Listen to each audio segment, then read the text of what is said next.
What's going on, everybody? Cali Death Podcast back once again, episode 195. I am your host, Anthony Trapani. As always, got a few resident homies with me. I got Casey Howard, Joseph K with me tonight. What up? Hey. Yo, hello. And tonight we're joined by Simlev from Krokmitën. How are you, Simlev? I'm good. Thank you for having me. Thank you for being with us, dude. Definitely. So we were how just do you say the name again? Yeah, I just said Krokmitën. I hope he said that. I think that was one of the acceptable versions. There's two popular way of saying it. It's Krokmitën or Krokmitën, like Krokmitën, like 10. But I don't mind. And right before we went live, you were explaining to us the origins and definition. It's French, and what is it for? The boogeyman? Yeah, it's here in French. It's called Krokmitën. It's bite the mitten, so it's a beast that parents tell stories about to kids to make them behave. You know, they're gonna bite your mittens if you don't behave. It's so wild to think that is a way to keep your kids in line back in the day, is just talk about fictional creatures that'll come and torment them. Yeah, there's the Sandman too, is the same thing. I think he's gonna like pour sand over you and you're gonna drown in sand or something. Right. And then what is it? The Krampus? Krampus is a thing around Christmas time where he's homies with Santa, but if you're not a good kid, dude, he's gonna come and eat you. Yeah, every country's out there. Like I think in Mexico it's El Coco, and I've put the list on my website just for fun. And every country out there, their own. Yours is the boogeyman, the chupacabra, and there's a bunch of them. Yep. That's starting to get into like the cryptid stuff. What's like the Babadook? Yeah, the Babadook. Or Slitherman. There's so many different. Candyman. Remember doing Candyman in the mirror? Or Bloody Mary. And it gets Bloody Mary, dude. It gets fucked up when it's in Sweden and Norway. They have like a bunch of omelets on it, and it's a bunch of K's and double O's. Yeah, for sure. Yeah, those ones are like scarier too. And there's like more like trolls and weird stuff too. Yeah, it looks like a black metal name. Yeah, exactly. When you think about that, though, it actually adds something to your childhood to have these, mythical things that you make a connection with. There's possibly something that I could do that would make this mythical creature come out of nowhere. And so it's like the anti tooth fairy. Yeah, exactly. Doesn't bring anything good. Right, dude. Well, I'm super stoked to have you guys. All right, let's do the plugs real quick. BattleforgeCoffee.com. That's our homies in Deeds of Flesh, making a quality product over there, guys. I think coffee is the number one ingested drug in the world, dude. So good. It's so good.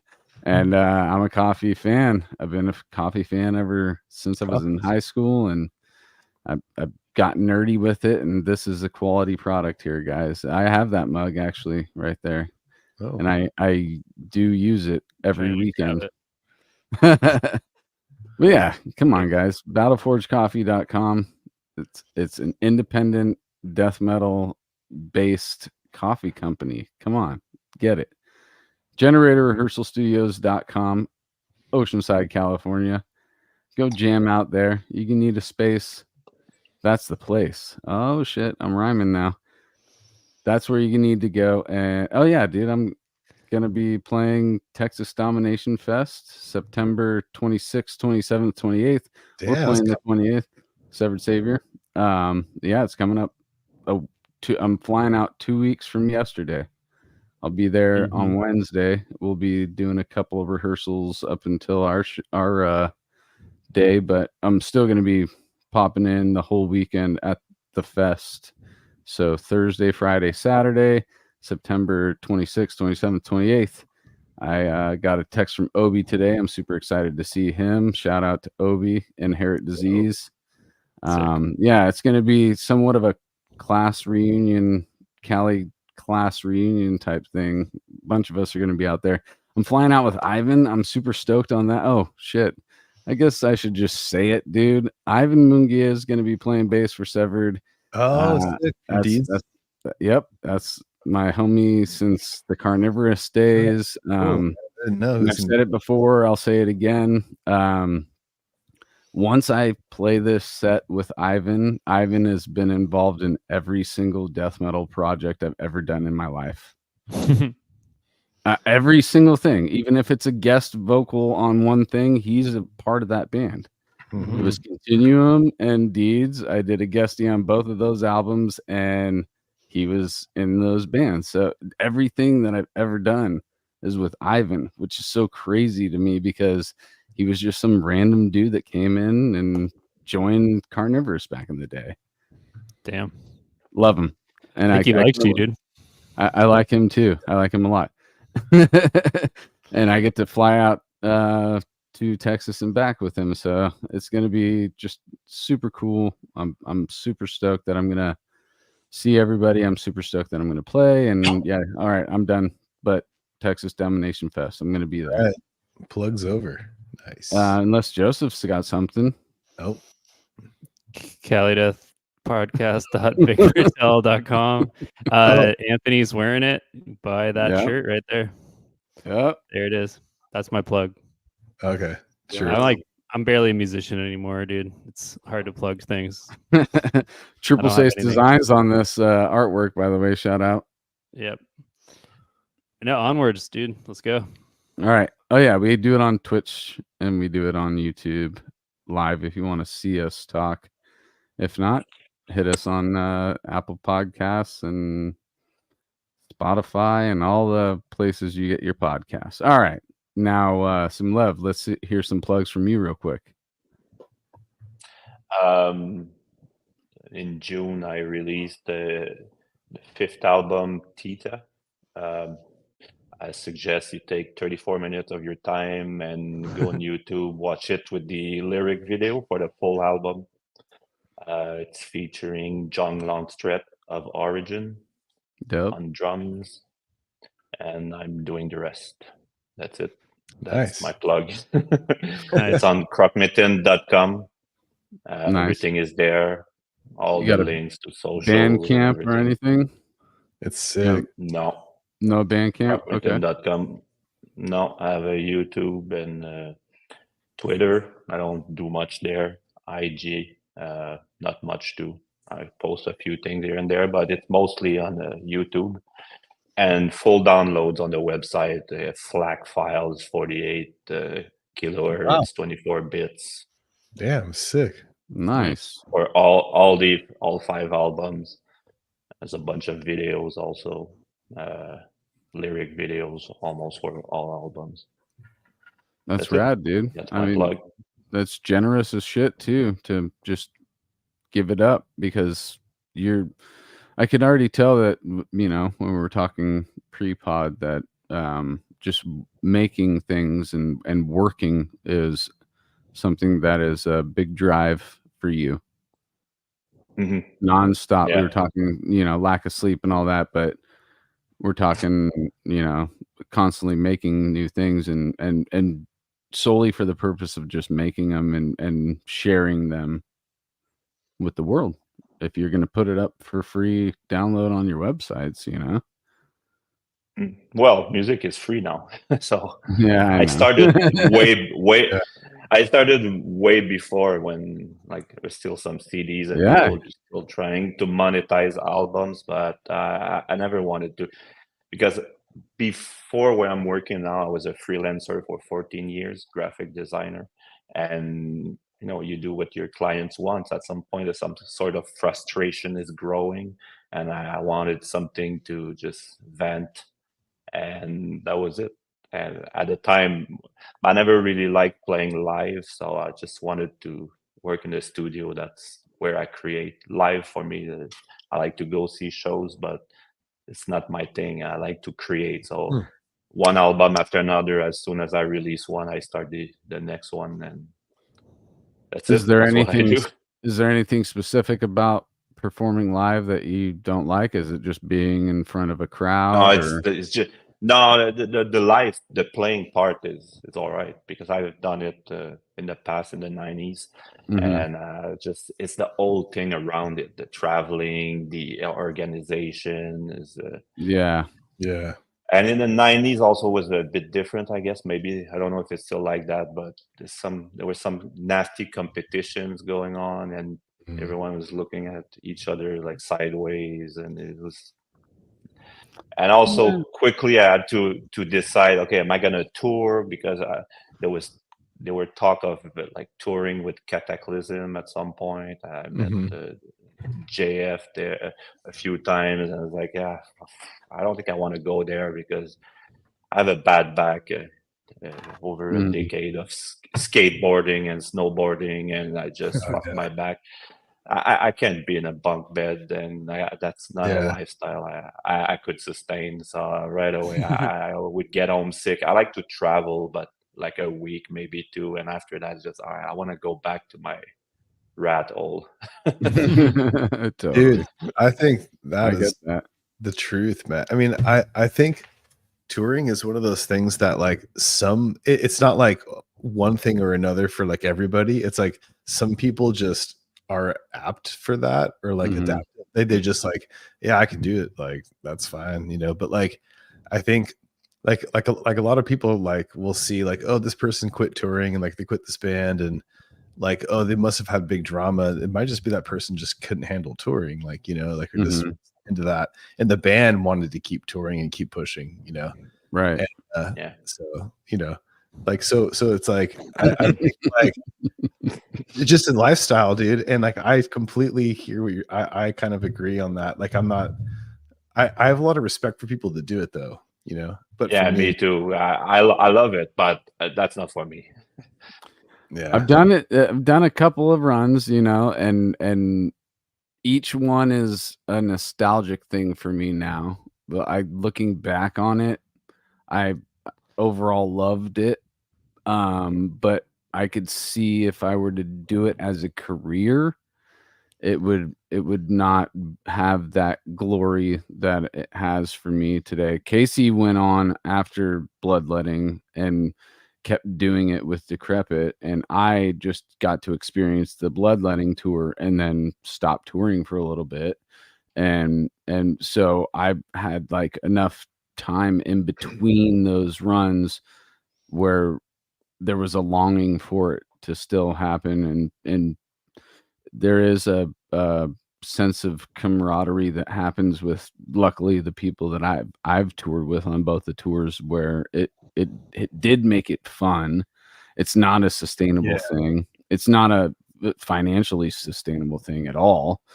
But the currency that you're getting out of those experiences is not money. You're getting memories, dude. And I had enough of great memories with Casey on the road and great memories with the several guys on the road that I just dipped my toes into the pond enough to where I was like, this pond's pretty sick, dude.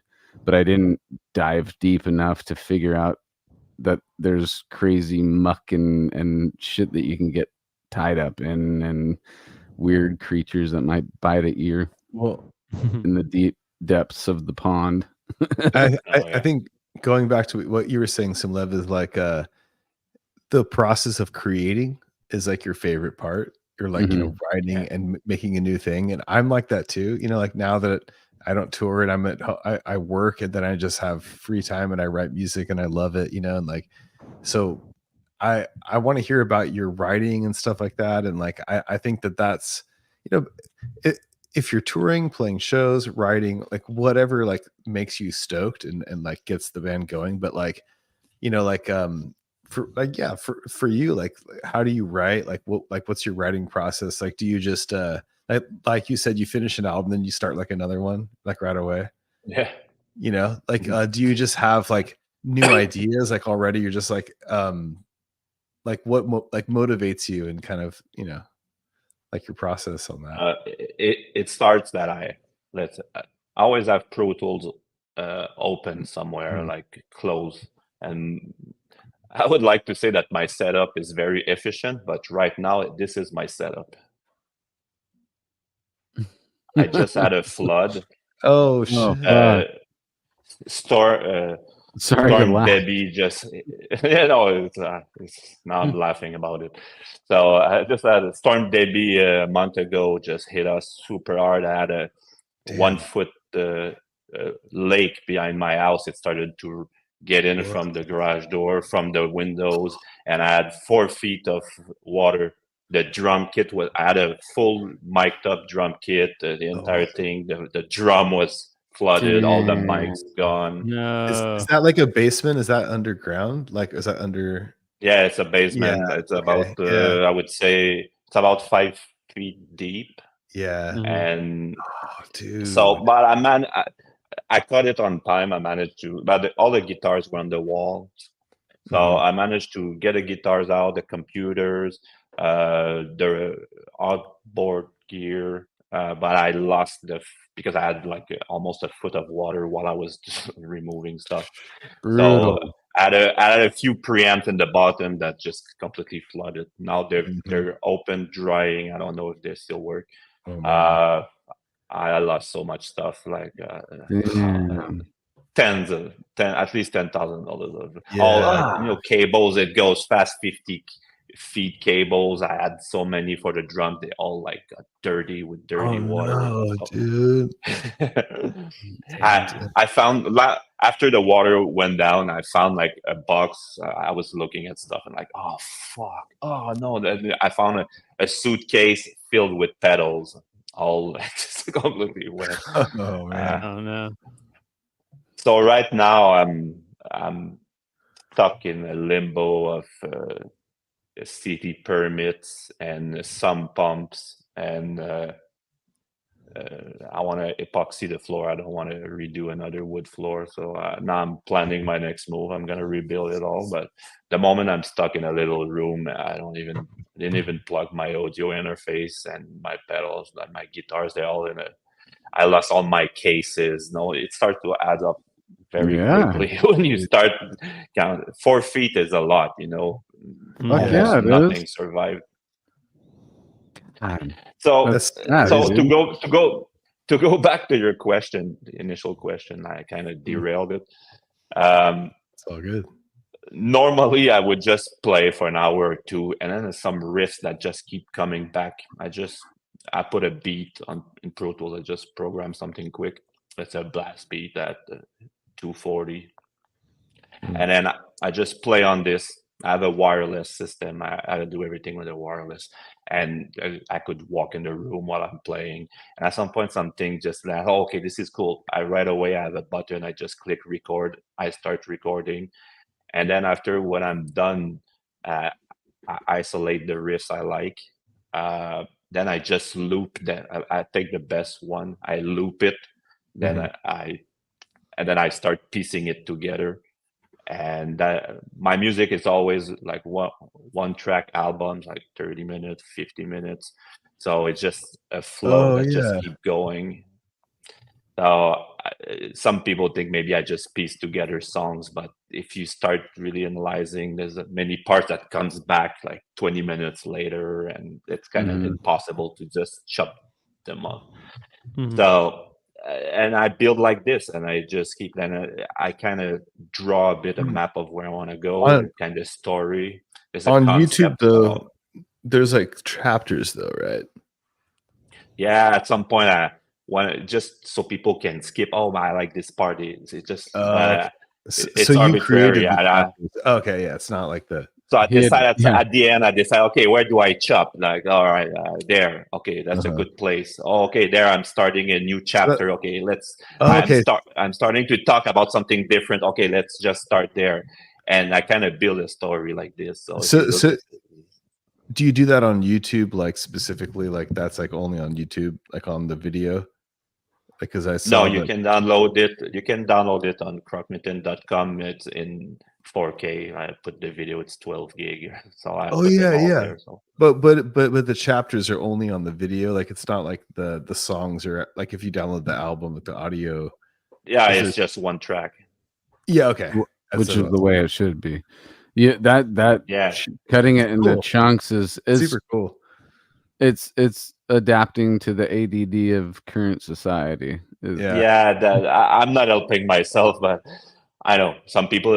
That's the main complaint for my music. Is like, oh man, why don't you just make songs or chop it off or something? Yeah, but it doesn't make sense if I chop a part of 5 minutes. Yeah, but the part before was leading to this. It's like chopping 1 in 4 chapter, and then you just post a part of it. It's just okay. Man, You're missing the big. I'm the picture. type of fan that enjoys the, like I said in the beginning of the episode, I enjoy it when a band puts out an album where there's no tracks, because it forces me, but it doesn't force me personally, because I listen to an album front to back when I Me listen too. to it. I don't skip.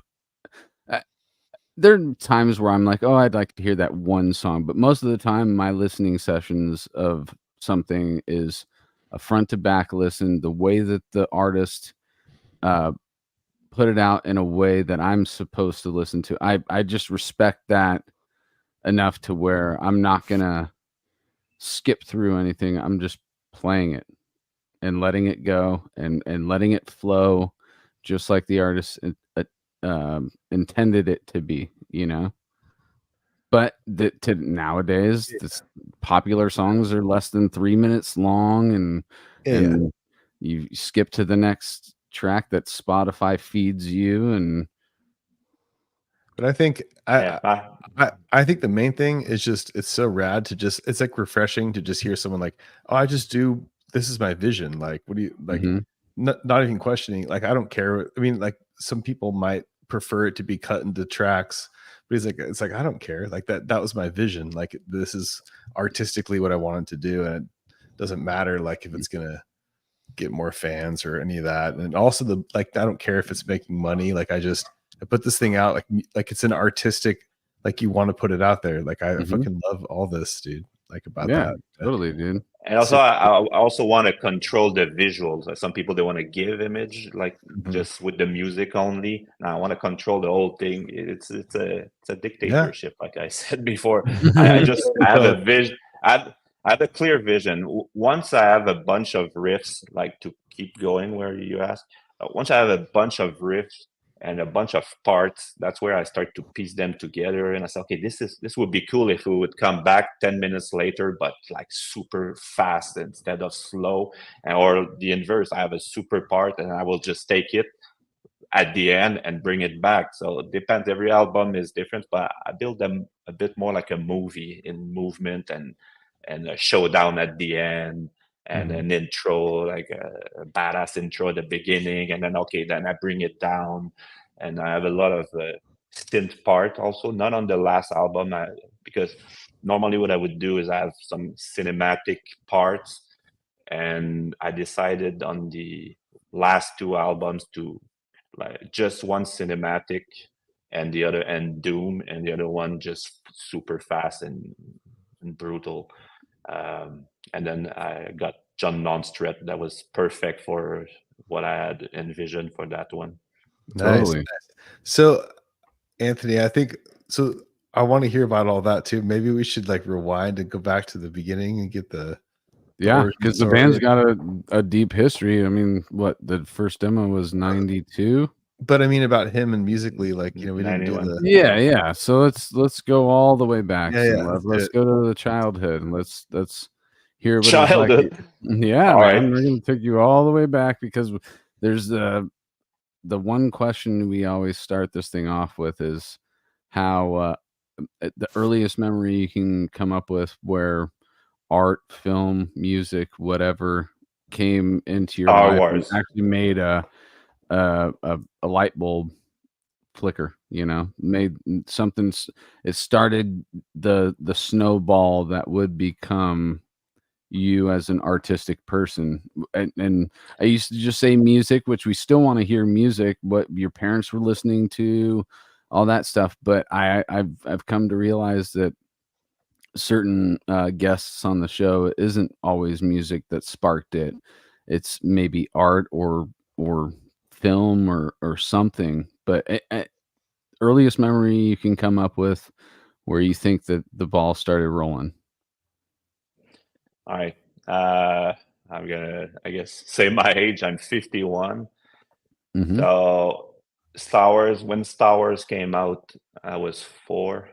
When I saw Darth Vader strangling someone, that's it. I just became online automatically. Like, what the fuck? Oh Yeah, shit!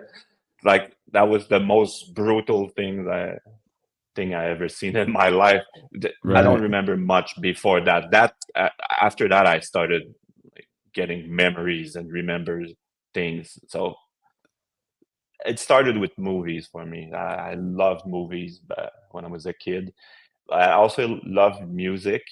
I always loved electric guitar. Like I heard stuff here and there, AC/DC, but my parents were in very soft music. They did the radio stuff, like Hmm.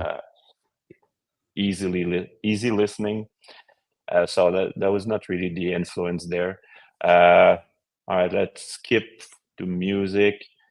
I listened a bit of things here and there without really like flipping on anything. But it's when I heard a number of the Beast. I was, oh shit, okay, I Hell like yeah, the dude. artwork. That was a full concept, and I saw a video. You saw Eddie on it. I was, oh, okay. So that kind of touched the side that I like the visual and the music. I could Fuck yeah. picture everything as I. So that helped me. After that, that was let's say the album Landmarks. Uh, Power Slave. I loved Power Slave. That was like Mhm. one of my album. Then I've been stuck with Power Slave for a few years in the 84, 85, 86. Then I found thrash metal because I wanted like something more. Mhm. And then I found Voivod. When I found Voivod, Yeah, dude. it was okay. I couldn't comprehend what's going on. I was like, okay, shit. I think I need a guitar now. I need to me it sounded like he's doing anything and it sounded good. I said, okay, I guess I can do that. Like it just you can do that. You can like have weird structures and weird just go from one thing to the other. Okay, I love that. That creatively that really hit the spot for me. It's like, okay, because I didn't want to do in my mind, I liked weird song structures. And the next album is Injustice for All. When I heard that, I was like, okay, now Mhm. I really need a Yeah. guitar. I wanted to blackened and the way the songs were made. I was like, okay, so those 2 albums, Voivod, Dimension Atros, and Justice for All, those okay. When I heard this, I was okay. How So old were I've you when you How managed old were you when you came across those? It's dope, dude. 15. Yeah. Then at 16, I managed to, I was working already. I managed to scrape enough money to buy a beginner guitar and a HM2 and a little PVM. That was my setup. For that, I got an Ibanez EX with a Floyd Rose. That's when I started to really love the trem. It's part of my rhythm playing too. Did you have to hide And Did you have to hide the metal from your parents, or were they okay with no, you? no. Nice. Well, my parents didn't really understand it, but really quickly, 6 months after I got a guitar, I had some friends. We started jamming, and we did a few cover. We made one show with only covers, Metallica and tracks, stuff like this. And quickly, I said, okay, I need to move on. I need to make my own music. So right away, we started writing. And what else? Then we made 2 demos with by ourselves with a 8-track. We rented the equipment. I really loved that. That was oh shit, I would do that all the time, but that was expensive back then, and the knowledge was not available. The gear was expensive, and it was not Mhm. up for grab like it is today now. Um, so people they were making a demo just to go play live. For me, it was like, oh shit, let's play live to sell some demos to scrape enough money to make another demo. Right. And quickly I realized that keeping a band together was very difficult, and I really hated that. So that also the live shows was not as organized, and metal was kind of more underground than now.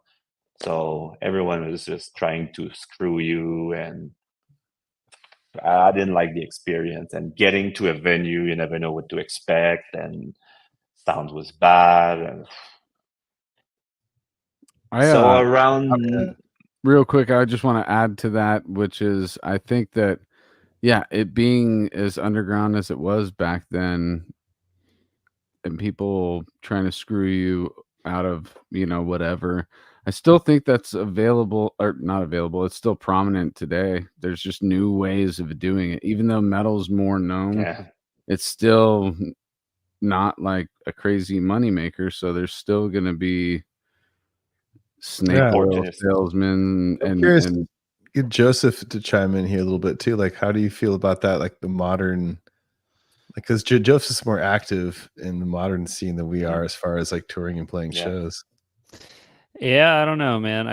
I there's some bands that have figured it out, but it's so much overhead that you have to invest into your business before it becomes profitable.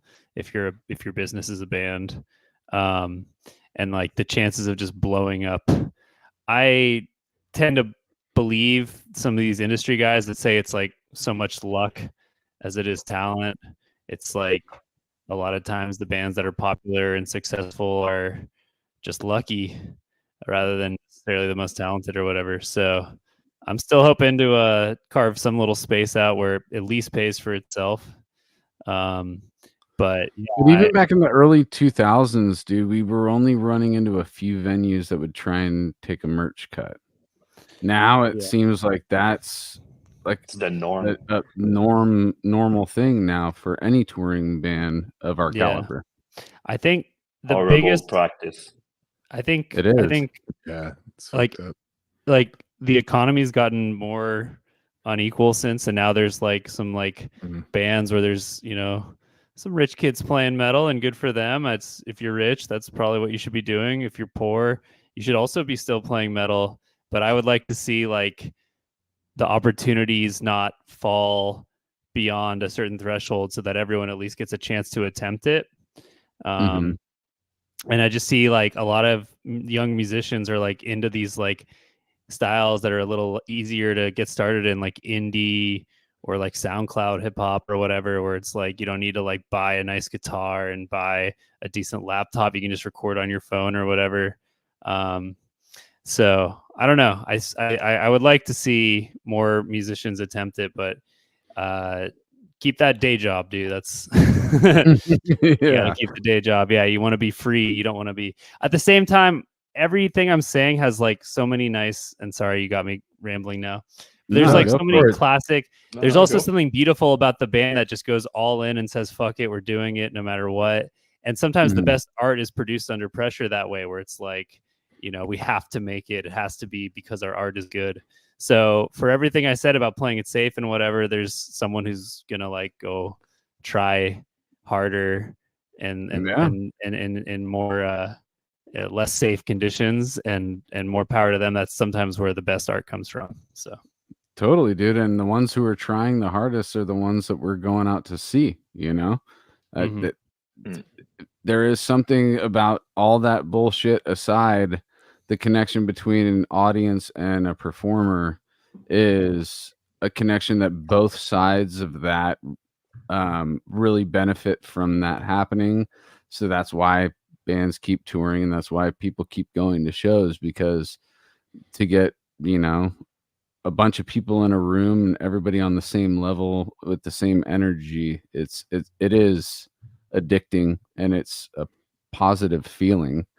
So but still you got to deal with people along the way that are trying to siphon out a little bit of this or that from the process, Yeah. I mean, I just set up a show with the help of a promoter who's a friend of mine, and like I think there's always a tension. There's a bit of like a class struggle situation going on between promoters, and not class, but like there's always a bit of a business tension between promotion and The artist. performers. And the solution to that is DIY it up, dude. Like, if you don't like booking with people, book your own shows. If you don't like dealing with bands, but you want to throw shows, then, you know, play at your own shows or whatever. Like, try to make this like a true community.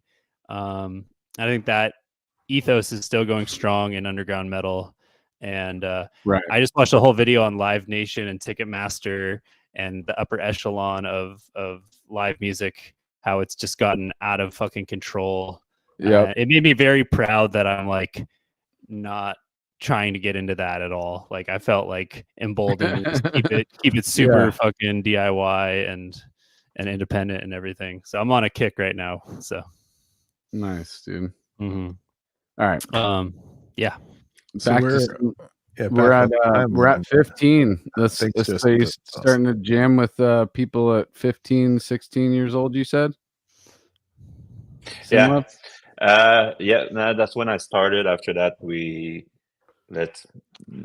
just played live maybe 10 times a year for 5 years. And 2 demos later, I wanted to make more music, but at the time now, it was death metal was coming, and we were a thrash metal band, and I wanted more. And the other bands, now that was the beginning of grunge, and one guy in a band just loved Pearl Jam. I couldn't stand this. So the other guitar player, so he was not gonna jump ship to death metal. The drummer was up for it, but he had some work to do to just keep going. Mm-hmm. Bass player was just nowhere to be seen, always high. That was not my thing. So I decided to just shelve the band, and I was starting college in graphic design. So I said, you know what? In a way, I never wanted to make a career out of this. I just wanted to create, and the studio work, it was not, you couldn't really do it easily at home. So I said, Dad, you know what? I'm just going to concentrate on my career. And I sold everything in 95.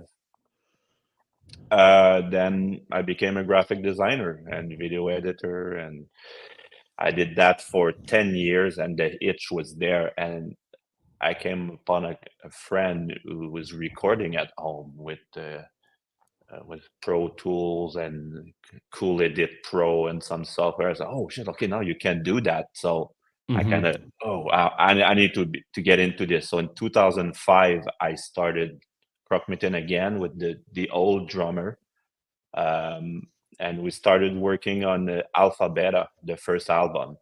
And since I was a graphic designer and video editor, I said, you know what, I'm going to make a video. And at the time, it was still the DVDs, and Blu-rays was not starting. So my goal was to make the album with some kind of graphic animation, the old thing with lyrics.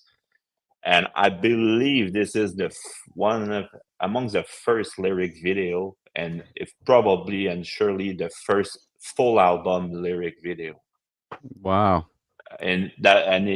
So I worked on it for 95 to 2010.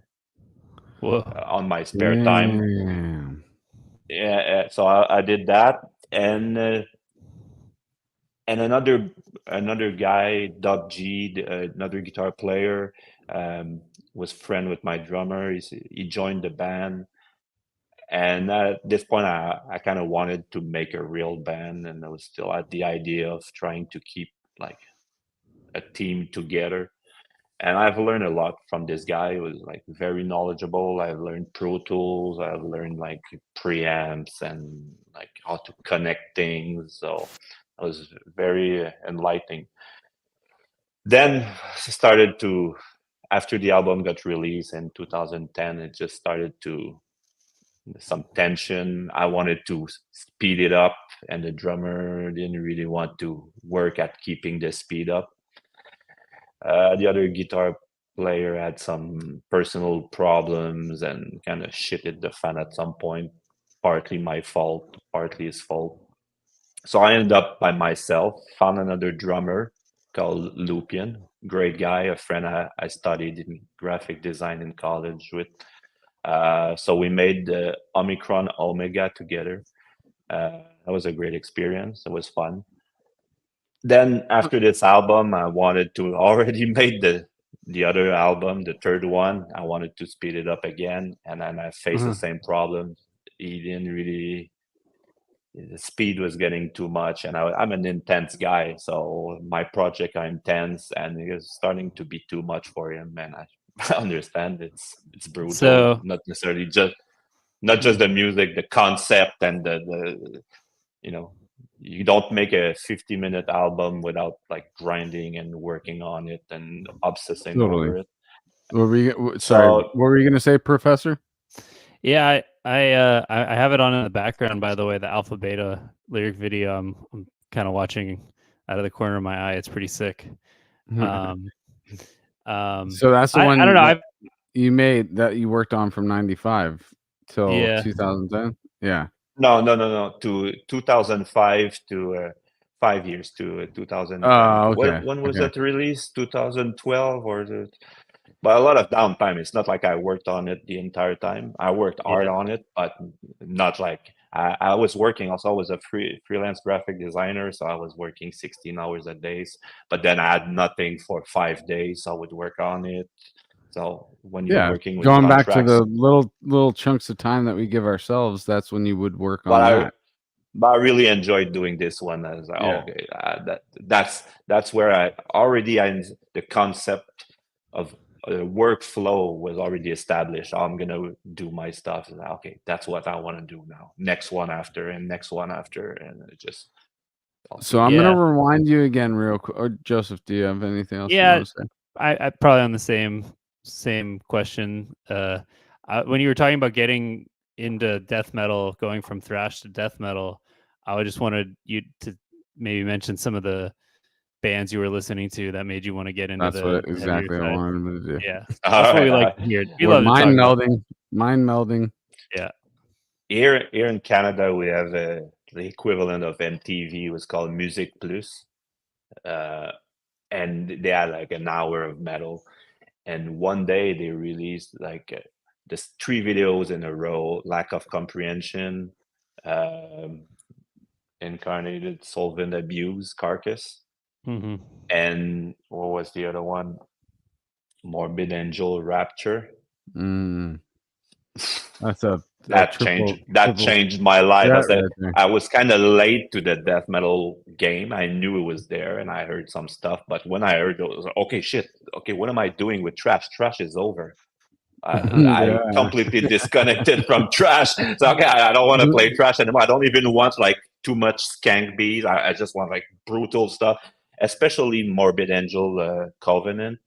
Rapture, the first, the picking super fast. So I started to specialize in this and gain speed, and at some point I just reached like 280 BPMs. Like, okay, now it's just no drummer can keep up with me. Like that was what, 95, 94.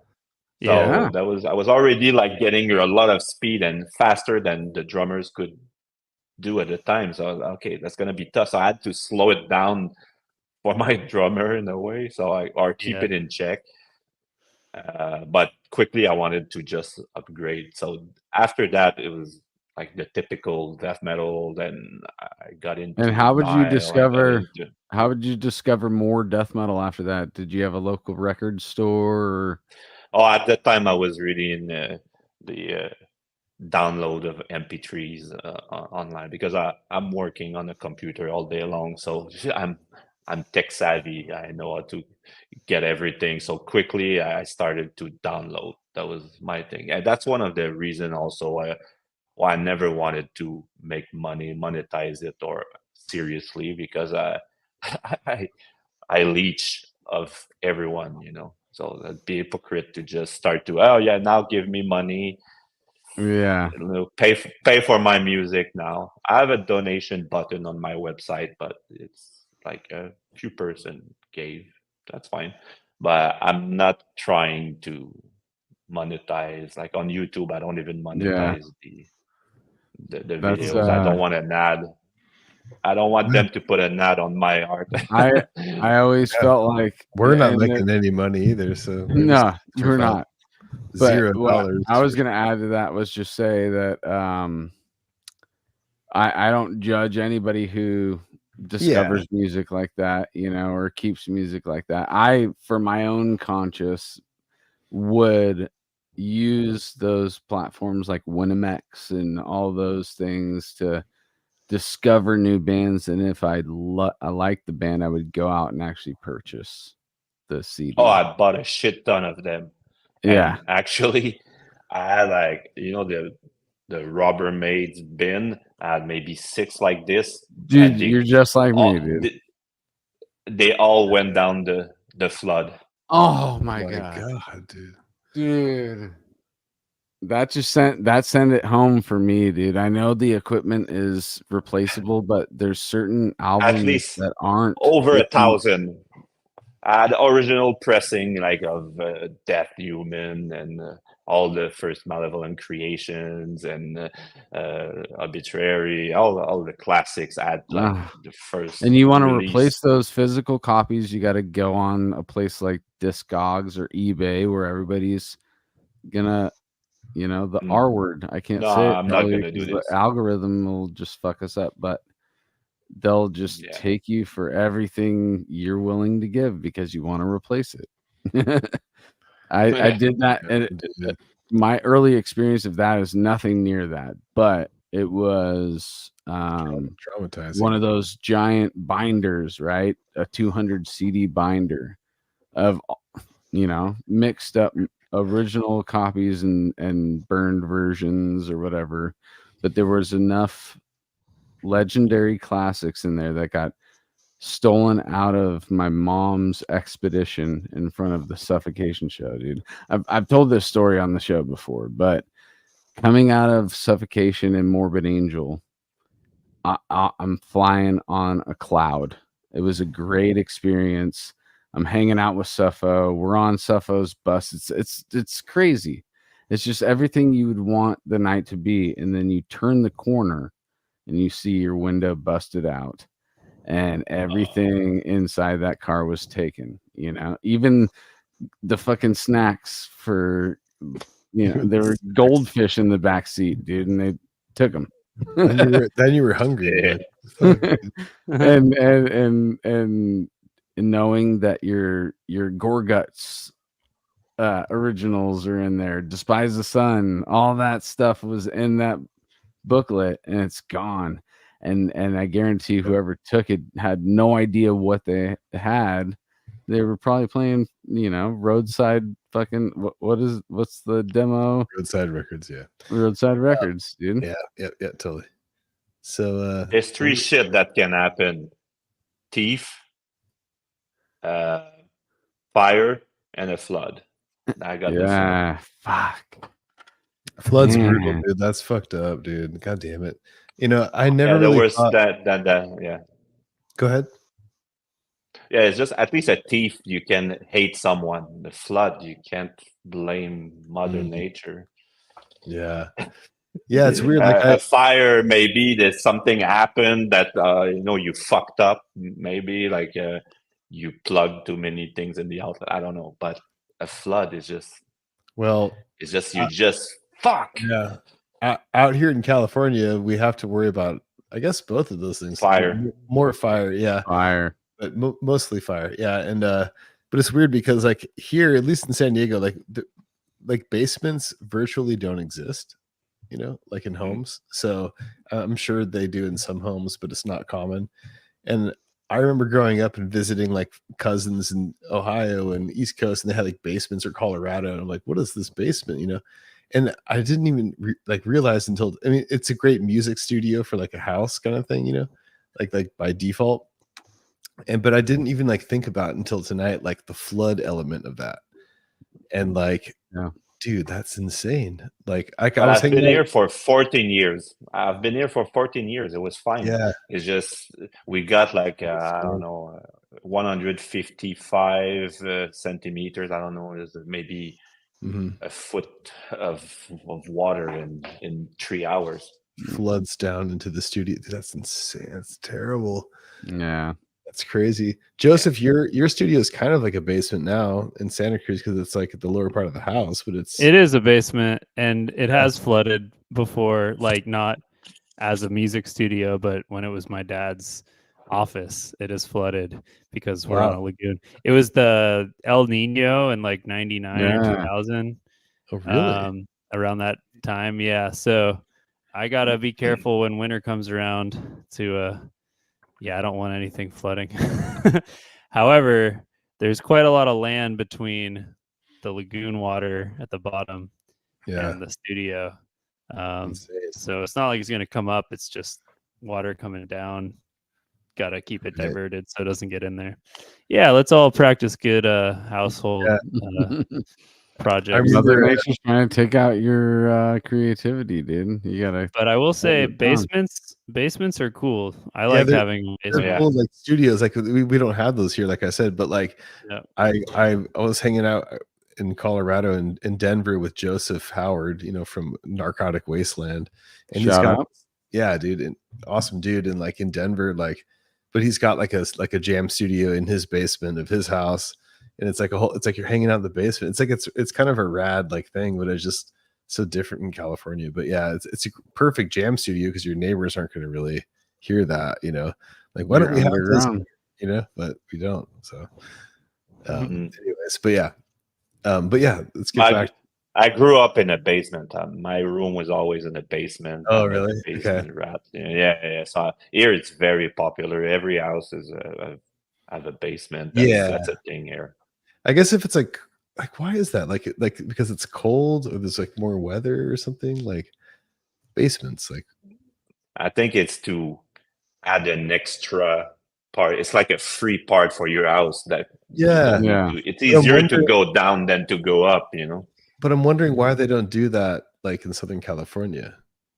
Or why is that just they're just like no basement, like I don't know. Like there's like literally no basements here. Like I don't know a house.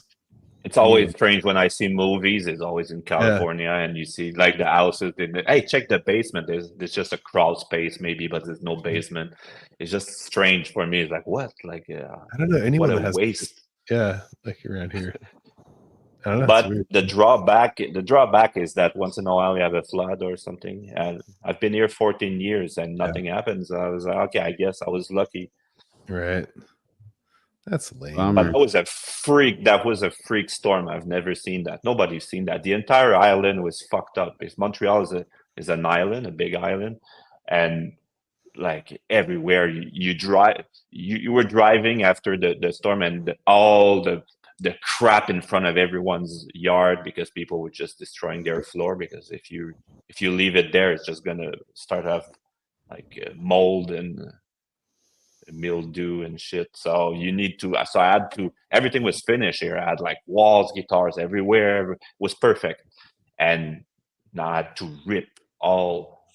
It's gonna cost me like tens of thousands of dollars. It's crazy. Damn. That's crazy. So that reworks the whole thing too. You're never gonna keep equipment in the basement again, just thinking that it might happen. No, again. but now I lost 80% of what I owned. So there's not much to. There's not much. You should see. The front of the house was like 3 times because the city they did a special. They picked up the garbage and all the construction material. I had like a $2,000 leather couch. It's gone. Like so much shit.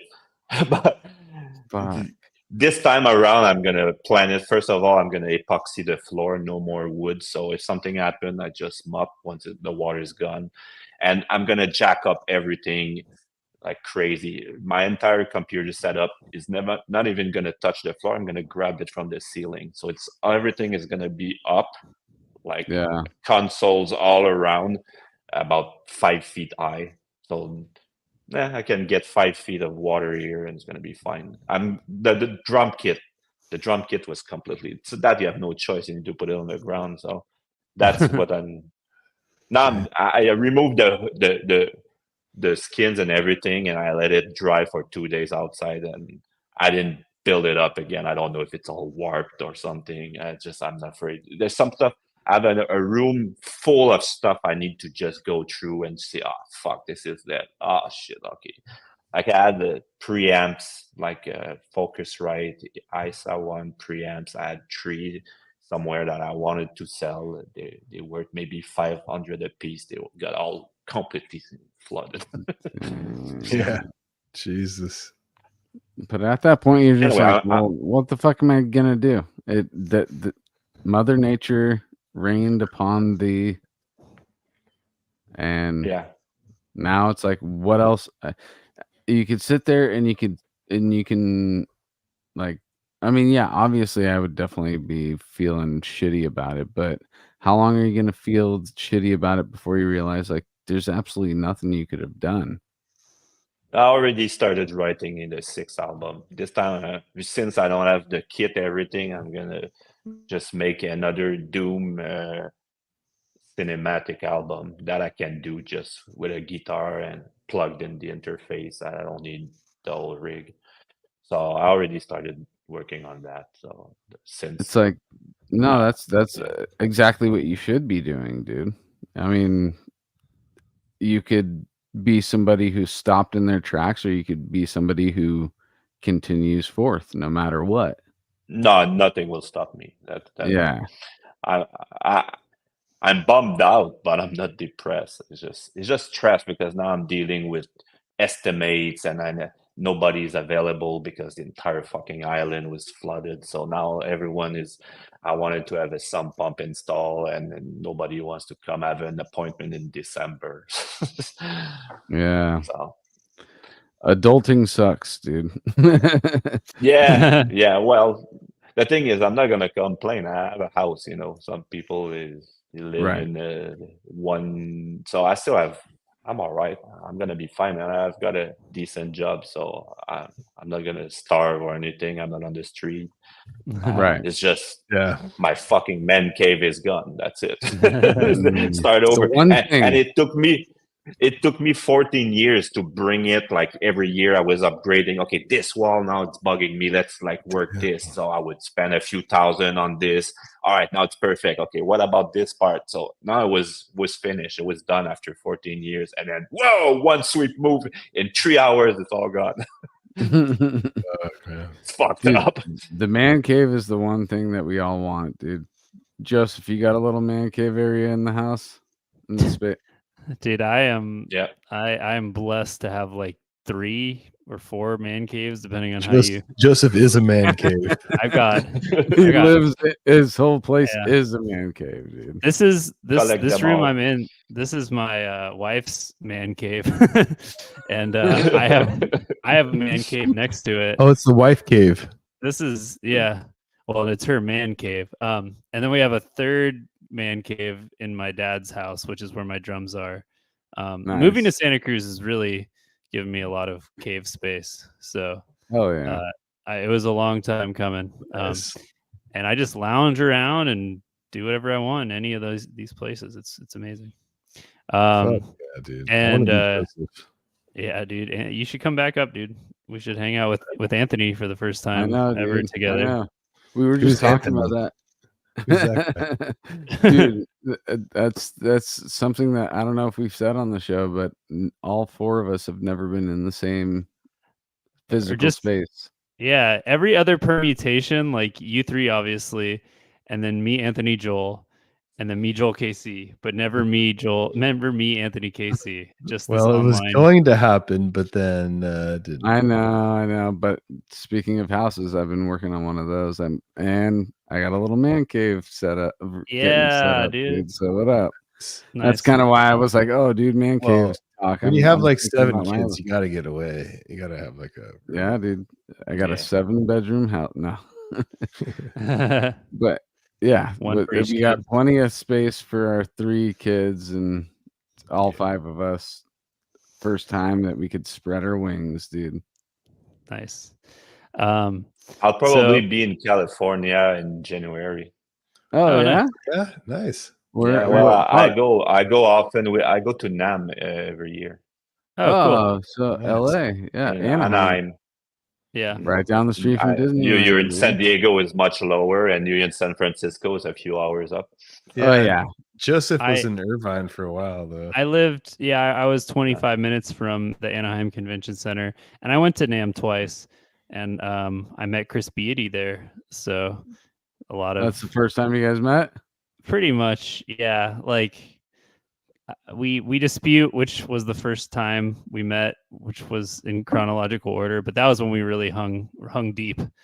And yeah, NAMM is cool, man. I was shout out to Ian, Sick Drummer Magazine, real quick. 19th. This January is going to be his 19th NAMM he's been to.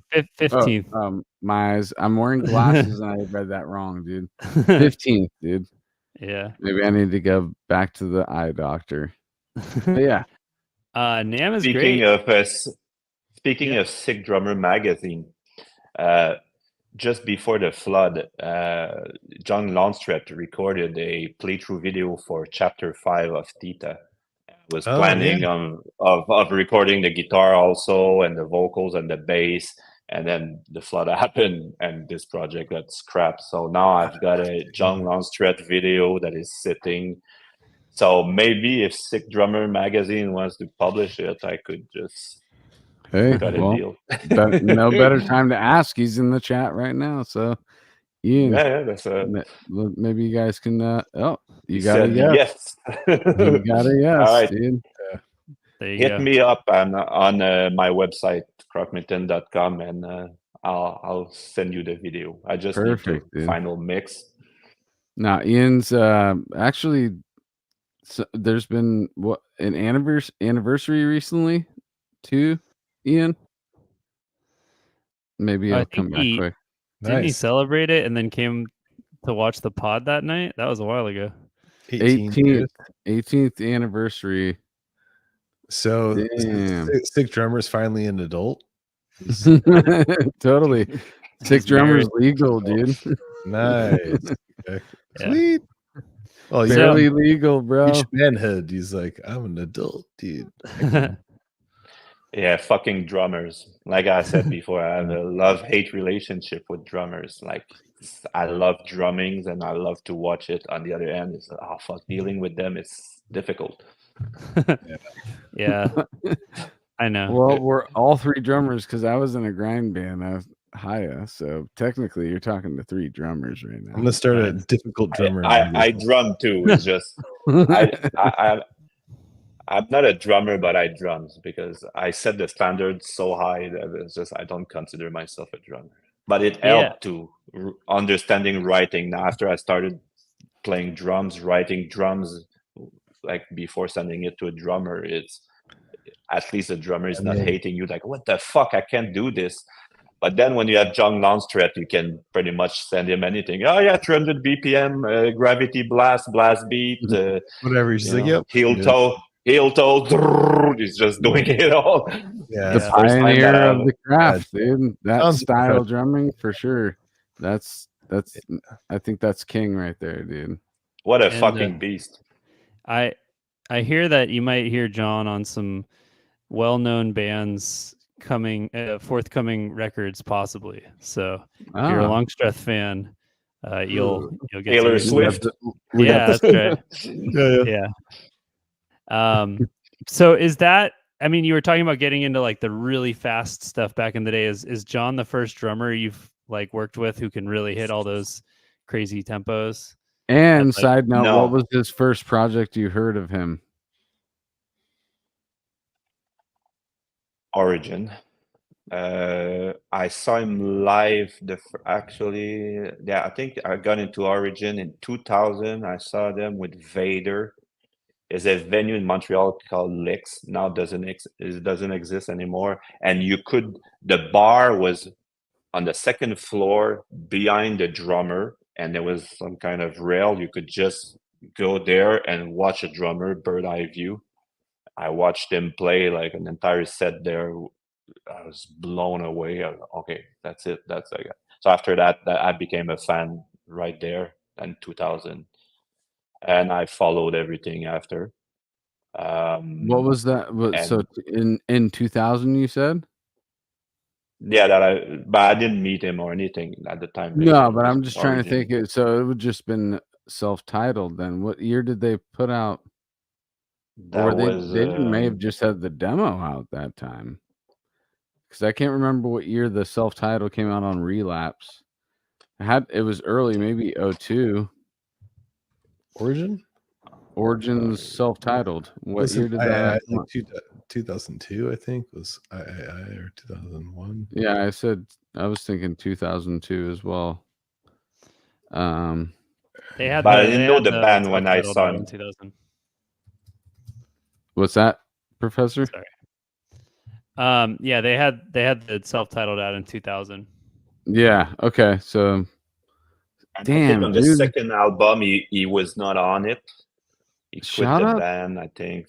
shout Yeah, out to he wasn't- Origin for putting that out in 2000, dude. That was that album coming across that on a Relapse compilation changed my life, dude.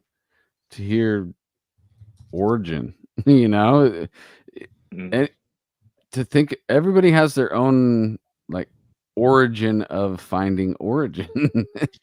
and Yeah. and it really is like Okay, yeah.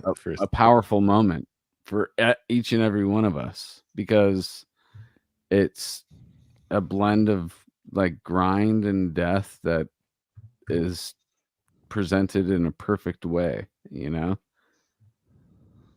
Informist was really the album that I really like. Oh, I'm obsessed Yeah. over. Oh, everybody was. Oh, Yeah, this that album. was Oh man, that Yeah, game. I Guttural. just listened to this 6 months. That's all I was listening to. I was like, Oh, how is that dude, yeah. possible? Yeah, Guttural and nailed it. It was the contaminated compilation. What was like the gnarliest albums at that time? Like it was like I mean like, dude, like it was like, dude. I mean, you had like, I don't know, like Nile. Mhm. So like Nile, Nile was like so fast. Before Nile, it was Of course, Origin.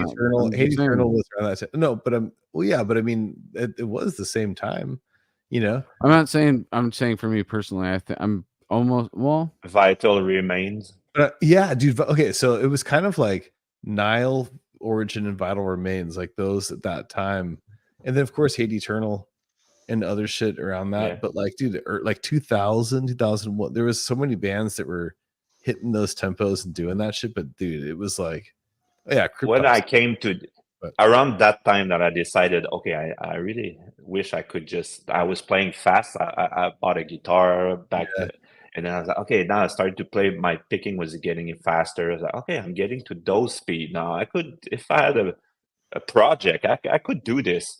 And it's starting to stem like, okay, so I didn't want to do exactly like what they're doing because I had my own vision. But that's when I was like, okay, now we're past Morbid Angel, and now it's going to a different territory. Yeah. Also, bands were getting very creative. Nile was very different, and there was Dying Fetus was very different. Oh yeah. So I was like, okay, you can do your own thing. You don't need to stick to like Obituary, Malevolent Creation. You can just like start to have weirder song structures. And we we talk to Canadians a lot, and being from Canada. Yeah, I saw when this. was your Gorgut's first experience? When was your Cryptopsy first experience? Like discovering those bands from And I have a story. Is when I was in college, we could smoke in the hallways and in school back then. There was ashtrays all over the hallways, and I had one class, like some art class, and he had Luc Lemay had a class somewhere, maybe down the hall, and like he was smoking, and we were talking death metal. So I don't think he remembers me or anything, but I know I met him quite a few times during his session. That's my Luc Lemay story. At your school? Wow, that rules. Yeah. And so then discovering Cryptopsy too. Cryptopsy, I got into it. Blasphemy Made Flesh. Yeah. I saw them like in basements and like some small shows. I saw them early. After that, Non So Vile. Have you met Do you know Dan Mongrain and those guys, and like Martyr and those guys? Yeah, I'm friend. Yeah, because funny story. In '95, Martyr was very like very young. Mhm. We were young, but they were younger than us. Like they were maybe 16 or 17. And some dude just organized a concert somewhere in a shit butt fuck nowhere in a region. Mhm. And Krokmitën opened for Martyr opened for Krokmitën. Oh, really, dude? But Whoa. Nice. yeah, but the funny thing is that the promoter didn't do any publicity, and it was like 10 people. So we just played for the girlfriends and the roadies, and We call that I've never done that. Just kidding. tour practice, and dude. I, and I see I go see Voivod. I saw Voivod maybe Mhm. 17 times. So every time they played since forever, I've seen them, and now every time we talk and we retell the same story. So I know I asked him to play a lead on the latest album. And he said, "Oh man, he was going to Europe. He's practicing now. He's going to play with the symphonic orchestra in Montreal in January. And he had like Europe tours. Oh man, I wish, but I can't. But Yeah. I'm friendly with him. Like it's not like a best Awesome. friend or anything, but we Yeah. know each other. I know the Voivod guys a little. Nice. Oh, so cool, man. I love that. It's sick. Dan's a cool dude. Yeah, he's great. Yeah. Oh yeah, and he's one of the best guitar player. Like he's I know, sick. he's insane. Yeah. He can play Alan Oldsworth and stuff. So it's like fucking crazy. If I Yeah, remember, dude. I got Yeah. really hammered on his episode, which I He kinda was always do. That was such a fun episode, dude. He's such a legend, dude. Like I remember him Yeah. singing with Gorga. It's like way back in the day, like 2001 or something like that. I think it was. And it's like, who is that? He was like doing. I was like 17 or something, or 2000, maybe it was. I don't even know. It's so far away, but he was doing these guitar solos and just like lifting his fingers and like doing these sweeps. Like I didn't even know what was happening. I was just like, this guy's like the greatest guitar player I've ever seen. Like, I don't know, like magic Yeah. tricks on the guitar. Like, that dude's a legend. He's like We've- the nicest guy too. He's so cool. We've really enjoyed it. There's some kind of weird connection with Canadian death metal and love it. us, dude. So Dude, many heavy hitters come from up there. There's no denying that Canada has pushed this genre forward in a way, put their Completely. DNA in the mix to where things change, mutating the think so. genre. Yeah, it's I North think it's American. the Voivod. No, it's the Voivod effect. Everyone, when we were young, we saw Voivod. It was like, holy shit, you can't do weird shit like this. So everyone just got pushed to the extreme. And that's for me. That's the way I see it.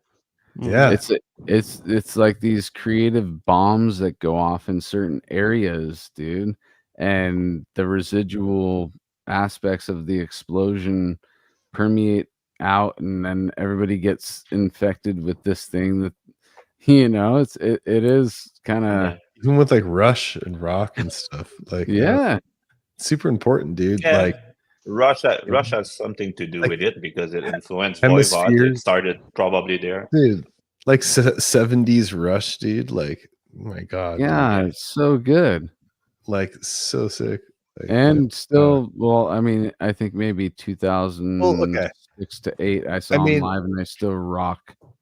Yeah, I think there's an interesting thing about like I'm sure it went years back in classical stuff, but like ping ponging like styles and competitions between like America and England, and then like these bands and this and that, like metal and this and then Queen and bands like back and forth, British Invasion, rock and roll, Elvis, like all these things ping ponging back and forth. It's like the same thing with like but Canada also has like a third element in that whole thing than Europe and stuff, but like it's like I don't know, like Montreal and Canada like created this whole thing where all of us were just like, what the fuck is this? Like it's like so amazing, like a different perspective, and it like makes you up your game, Dude, like, oh shit, like like when Cryptopsy came out, it was just like, oh fuck, what the hell? Like But you know Rush what I was mean? such a There's- big dick in that area, like that era was flopping out your giant cock, Oh dude, my and God, saying, "Hey, you guys, I can do anything that you can do, but you can't do what we can do." That's exactly what it is, dude.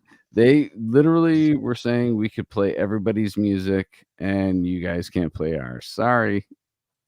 I mean, Neil Peart, dude, come on. To duplicate that, there's very few on the list that can duplicate it, dude, right? Come on, But then guys. again, it's easier to play Neil Peart if you saw him do it. Is after like now kids they play Nile songs. It's like the fuck. Like at 17 they can play like George Collier's stuff. He's like, but why? Because you saw a guy do it already. So oh, it's possible. But when you're a pioneer like Neil Peart or Voivod, it's like okay, nobody thought about this. You could you can do this. That's when you start to you want to up your game. And now after that, of course, Yeah. there's some flavor. You put your own spin on it, and it becomes something different. It's always easier when someone tread before you and you follow a trail. Right. Totally. Yep. So, speaking of following trails, so we were talking about your origins and finding death metal and all that shit. So, there's definitely a black metal influence too, I think, when I listen to it. So, what are some black metal bands that you came across in that journey? I did not enjoy the first wave of black metal. Yeah, like the No, first wave, like Bathory and all that shit. Yeah, but no, that I was not into Venom. I was not into. I was aware of them. I heard them, but that was not my thing. After that, I would say the second wave was Immortal and Mayhem. I didn't really Yeah. enjoy the like Dark Throne or Dark Funeral. Uh, I understand what they're doing. It's just not really my thing. I really love the third wave of black metal when they started to be tired of playing like crummy sound and they started to sound more like death metal, more Yeah. tremolo picking, blast beats, and less skank beat and more tighter.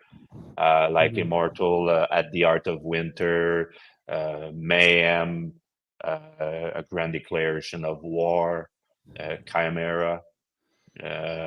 What else? A bit of Emperor. So I'm not a big buff of black metal, but I enjoy. I don't mind some screechy vocals. It's just not my favorite. I personally don't see the much of the connection with black metal, but I'm too close to it probably. I'm and it's not the vocals that I'm talking about. It's the riffing for sure that I feel that there is at least it's you can call it blackened. There's certain people that would call it blackened death metal, you know. Like and maybe Behemoth, maybe. yeah, and I also I found like a slight twinge of the band Odraza. They're a Polish band. You probably never came across them now that you're saying what you're saying, but I feel like I was just getting a lot of hints of not a lot of hints, but a hint of black metal in the music. But also maybe I can understand that I stretch the riffs. It's less like it's not like Dying Fetus. Then we move on to something else. I stretch the riff. There's a kind of an atmospheric element to my music. I don't mind like dragging stuff. And black metal tend to do this more than death metal in general. So that could be tremolo picking, some blast beat with some dragging riffs. That's a bit something you find in black metal. Right. But I don't mind. I'm not insulted. I like the third wave. the third wave, and after Yeah. that they kind of lost me. I stopped looking. Not there's probably some great stuff, but the problem is now when I write music, I tend to not listen to anything for long periods of times, so I miss a lot of stuff. And since I've been Right. pumping albums after another's, I could go years without. I'll listen to the bands I already know, like, oh, the new Nile is out. Okay, I'll listen to it. The new Origin is out. Okay, I'll check it out.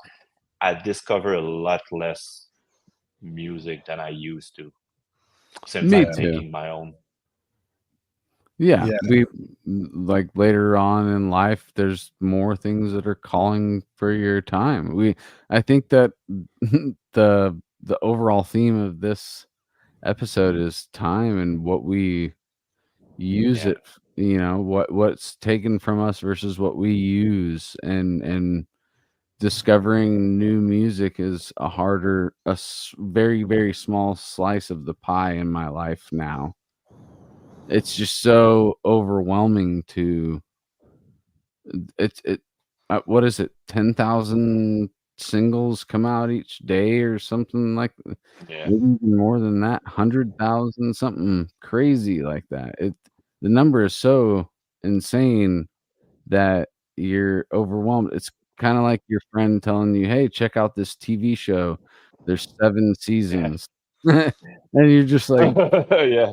look at the amount of content that has been presented to me, and how do I even dive into this thing? Do I dive into the deep end or the shallow end, or I don't know, dude. So that's Yeah. what scares us away from it. But we still get those blips of, oh, this is a great new record that came out. I end Yeah. up with Once in a maybe, while, I stumble. yeah, and something grabs you and you're just like, yes, dude, thank you. Yeah. Well, we had an episode with John, like, I don't know which one. We had had him on a few times, but it was like a recent episode where he was like talking about Krokmitën, and like he was like, yeah, like I did this project and stuff, and we like kind of heard about it. And then I spoke with you guys on the the chats and stuff, and I was like, oh yeah, that project, like with John and stuff. And then like listening to it, it was so refreshing. Like it was like really like, fuck yeah, dude, this instantly, this is really cool, and basically like for me, like I don't really get as much of a black metal element per se, not that that's like incorrect or anything, but for me it's like it just sounds really brutal and like rad, and like I like the sounds of it. Like I like how the vocals sound and stuff, and like different elements, and you can tell it's like super fast with Longstreth just playing like badass and stuff. And I think it's really refreshing. Like it's like a really cool badass thing. And I like how you guys like made it like one track. Is it like 34 minutes or something like long? I think. Yeah. Yeah, it's Depends. like Well, the first album was 46. The second was 50. mhm. The third one was 36. After it was 32, and this one is Cool. 34. Yeah, Now I feel like 30 something. That's like 50. That's yeah, like too under long 40. to make. Yeah, exactly. Yeah. I get tired of it and I run out of steam. But at 30, like I feel I can tell the story the same. And then we talked do about what I want. Nice, yeah, and we talked about the chapters thing, but like on the YouTube video. But like, did you guys release it on vinyl? Like, is that like a double-sided vinyl, or no? It's just you. That's right. No. Because you're releasing No. the FLAC files and stuff. No, and the vinyl I will need to sell it, and Oh, okay. that's not So a you'd have business. have you done any like hard media, like, or like physical media? Yes, the first one we released on CD just to officialize it, but Okay. there's still a box Okay. somewhere at my drummer's. If you want to buy one, I think he even got some signed copies. That Nice. But it's all digital, like, or yeah, files. it's all digital. The That's thing sick, is, I want to speed up the process, and all of those things. It just that's why also I'm mixing myself Yeah. now. That's why I make the bass. I don't want to deal with bass players. I I already have to deal with I totally drummers, understand. You know, no, so, Yeah. yeah, but, fucking no, but bass like, players. so for you, like the whole thing is just getting it out. Like you want to release Yes, it. I want to. It's in and my get head, people and to I want hear it out. I love it, dude. It's fucking rad. And also, I But you make all know, the there, graphic design, the artwork, everything, the website. Yeah. So but there there's is all going to the be okay. Being the guy who is the previous owner of 6 Rubbermaid bins filled with CDs that recently got ruined by a flood. There are some people out there that would want that physical media. You're talking about being a graphic design artist and all about the visuals. There are a small amount of people out there that would want vinyl or a CD to open up and see your graphic art with this Yeah. physical media. You could do a I've been small asked run. a small run costs as much as 100 costs as much as 500. Yeah, Otherwise, 100 they don't even press them; they just burn them, and it's not a real thing. So I that I'm know, not dude. really for.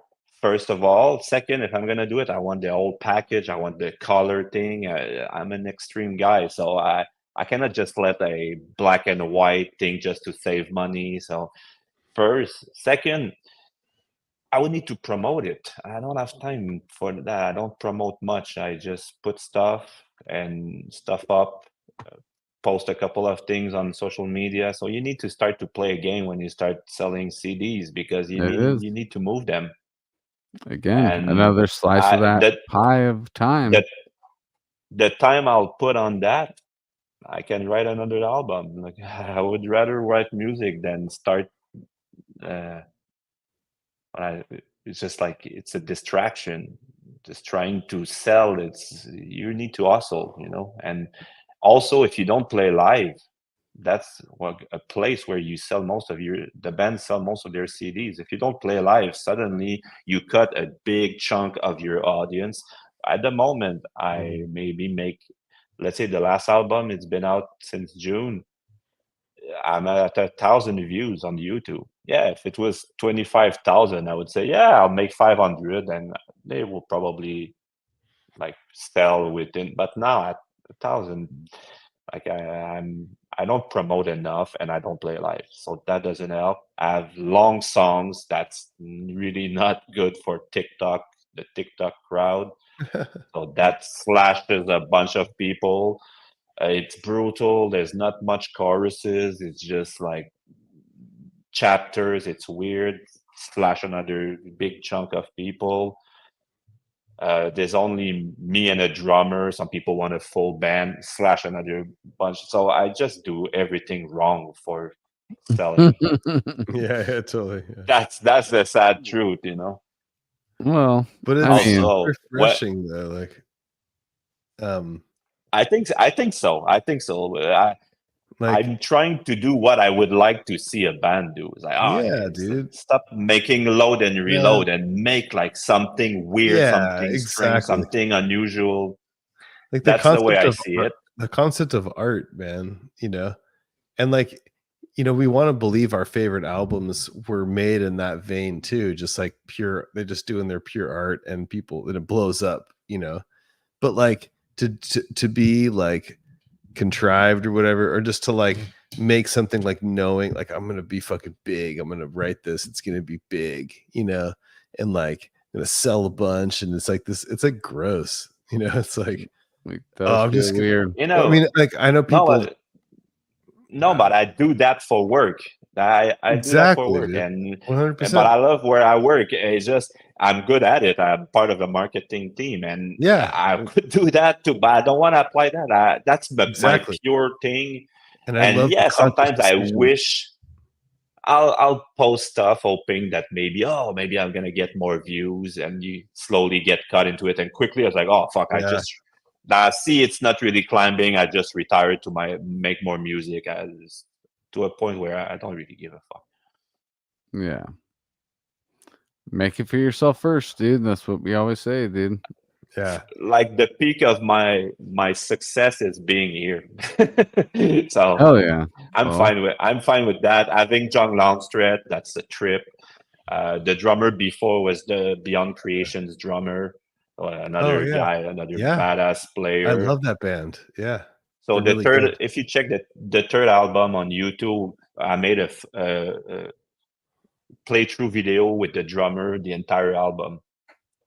So that's the live album we play it there. Okay. So Yeah, gotcha. me Yeah, on yeah. guitar and the drummer. The rest is What's the recording. name of that album? The third one? Theta. Okay. It sounds like Theta, but it's the Greek alphabet. Oh, that's not the one with John? Keith? no. Oh Okay. yeah, that is. Oh, I thought you said a different one. Sorry. My bad. Beyond Creation drummer? Yeah, he's called Gio, but he's not with them anymore. It was on the first album, The Aura. Oh, gotcha. Is it all Greek? How do you name your album? What language is all these album names in? Oh, it's all from the Greek alphabet. I'm not Greek. It's just I wanted to have some kind of gimmick, like Morbid Angel. They have like the The every album alphabetic. is the letter of the alphabet. I thought it was cool. And okay, yeah. so okay, what is the next album? What is he gonna go with? And all the alphabets, the Greek alphabet, those words, they all have also a significance. For instance, the second album is Omicron, Omega. Omicron is the smallest, Omega is the biggest. And the way the concept works, I made it work with this alpha beta since it was is the beginning of time. So it starts with the creation of a child. They make him, the concept of the first album is some scientists, they took a child and they make him learn to speak in reverse. And apparently there's some thesis I read that says that if the brain works like the eyes, we see reverse, and our brains need to convert it. But if you would speak reverse, you would learn to speak reverse in a society, you would be smarter because there's no translation between what you're saying and what you're thinking. So that's a break we have. So in the story, I made it so at the end it becomes so powerful that he destroys the earth because he became the Antichrist. Sweet. So that's the concept. The second album, the concept was some psycho cult. They just summoned four entities from the four element: fire, wind, air, and Earth. and water. Yeah, and earth. Oh. And so the album is divided in four. So there's a monster that comes, and then there's some tornadoes and some cataclysmic things. And at the end, they just derailed the center of the gravity and destroyed the entire gravity, the entire galaxy. Crazy. So you talked about movies and Star Wars and all that. Does that influence your writing with the movies that you watch? Not Star Wars, not directly. It's just when No, I just the watch movies any in Star general. Wars. What Yeah. has it Well, been? for Has it? instance, yeah, I like David Lynch. He's very strong in Oh, geez. Here we go. Casey knows symbolism.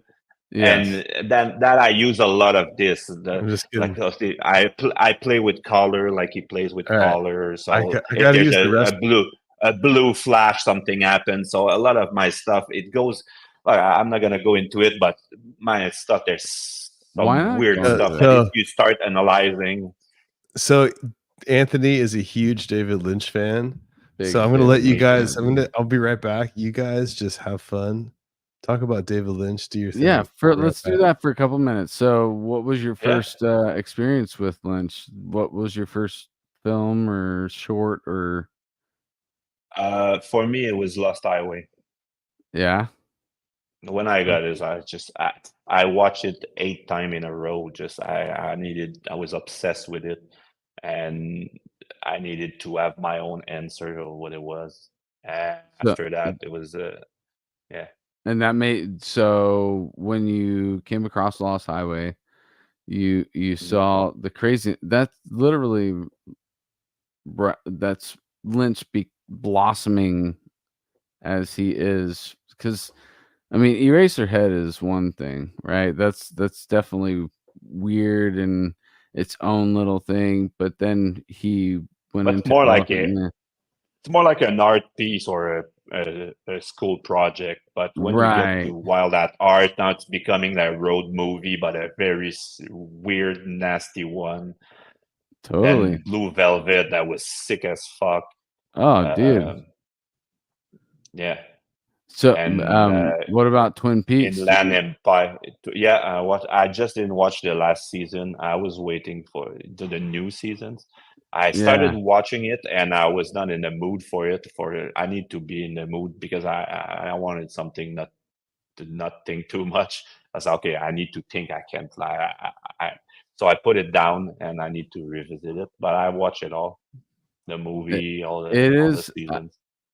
I mean, if you think about certain aspects of season 1, season 2, there's times where you're kind of you gotta force yourself into it, you know. And Yeah, definitely. with the return, it is slower than most people want it to be. I don't mind slow as long as it's good. Yeah. But for me, it's just I look into it so deep that it takes all my brain power. And when it came out, I said, "Oh fuck! I'm in the middle of something. I can't use this brain power to watch it." So I put it down, and I know I'm gonna check it out. Yes, you should, dude, Eventually. because as a Lynch fan, now we're both Lynch fans talking right now. It's the greatest thing he ever did. It is an magnum opus. Okay, It's an 18-hour film that is chunked You're up. dragging me back in.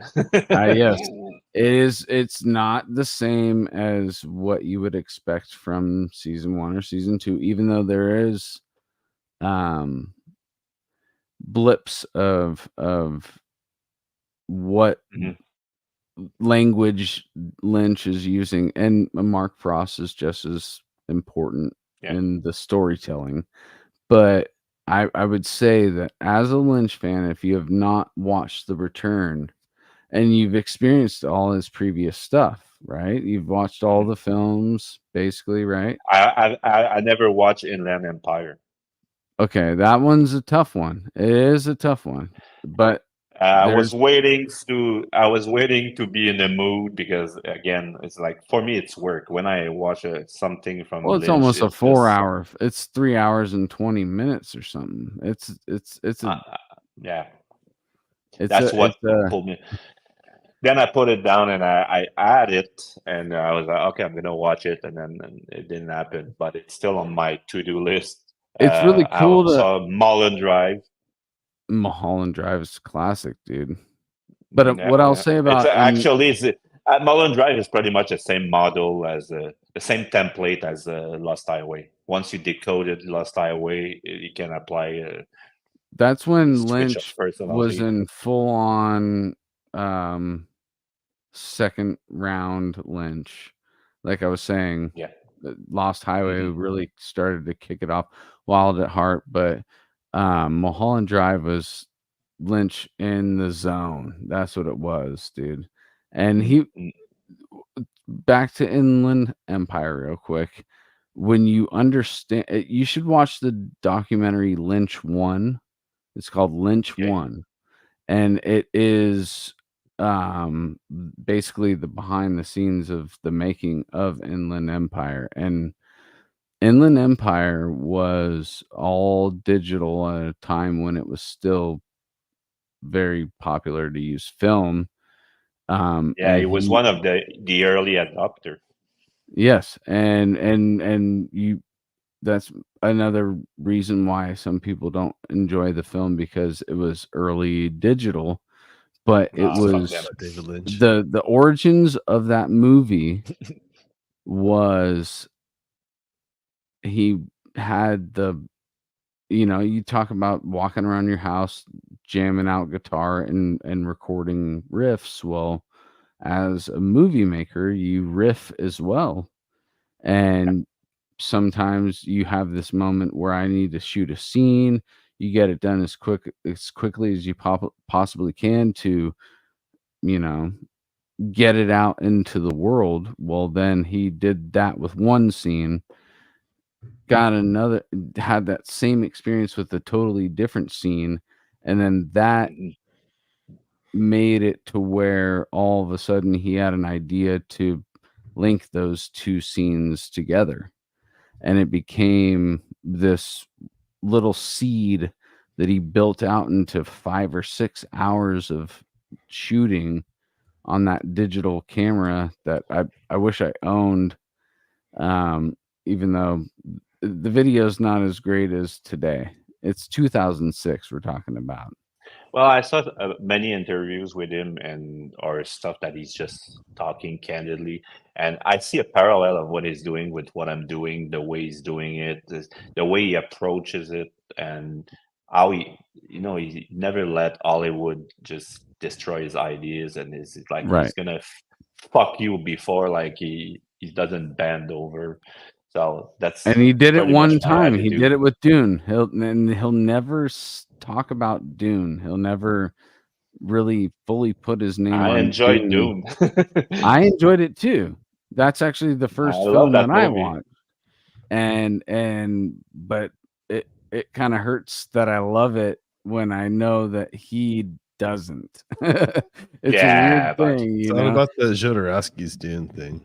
Oh, dude, that documentary is no, amazing. but I want, once he made it, it's not his anymore. It's people who enjoy it and or that was the not. last time he let Hollywood do that, though. Do That's you the guys whole like the reason new why I brought Dune? it up.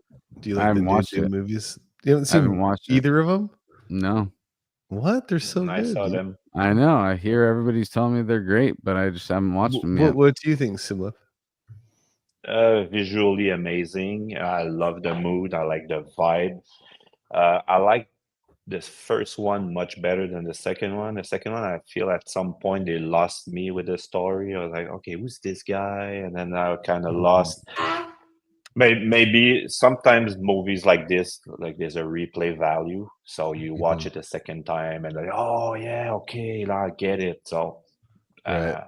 so I see movies, good movies or art pieces like this as with a replay value like an album. You could just many of my favorite movies, I just rewatch them like you would listen to an album. So I'm the it's same never been way, a dude. problem. Like I said, Lost Highway, I saw it 8 times. For me, it was like listening to an album. Yeah. The way it's pieced, also, there's some clear acts and some clear movements, and then okay, he's changed the style at some point visually. And there's something, and with the Lynch, there's something new every time you go through it. You've watched it 8 times, but you picked Yeah. up on new things every single Yeah. time. And you thought you understood, and suddenly something. Oh shit! I never got this. Oh, okay, I didn't understand anything. Now I'm back to the exactly, beginning. dude. And just like we like to recite the dialogue or play it out, we're singing along to the song. That's the same thing. Because I'm the type of dude that if I watched a movie enough, I just start to say the dialogue as it's happening. Yeah.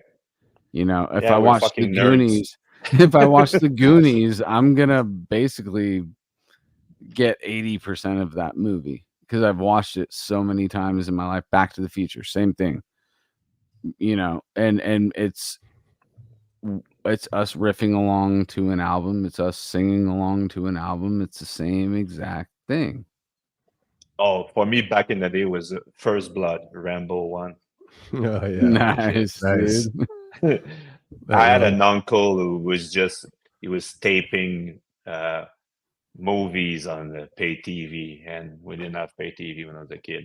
And once in a while, I would just go there, and my parents would leave me there for a weekend, and then I would watch Evil Dead and Alien, and it would just the good Nice. stuff that I would just never see way too young to watch that at the time. But Yeah.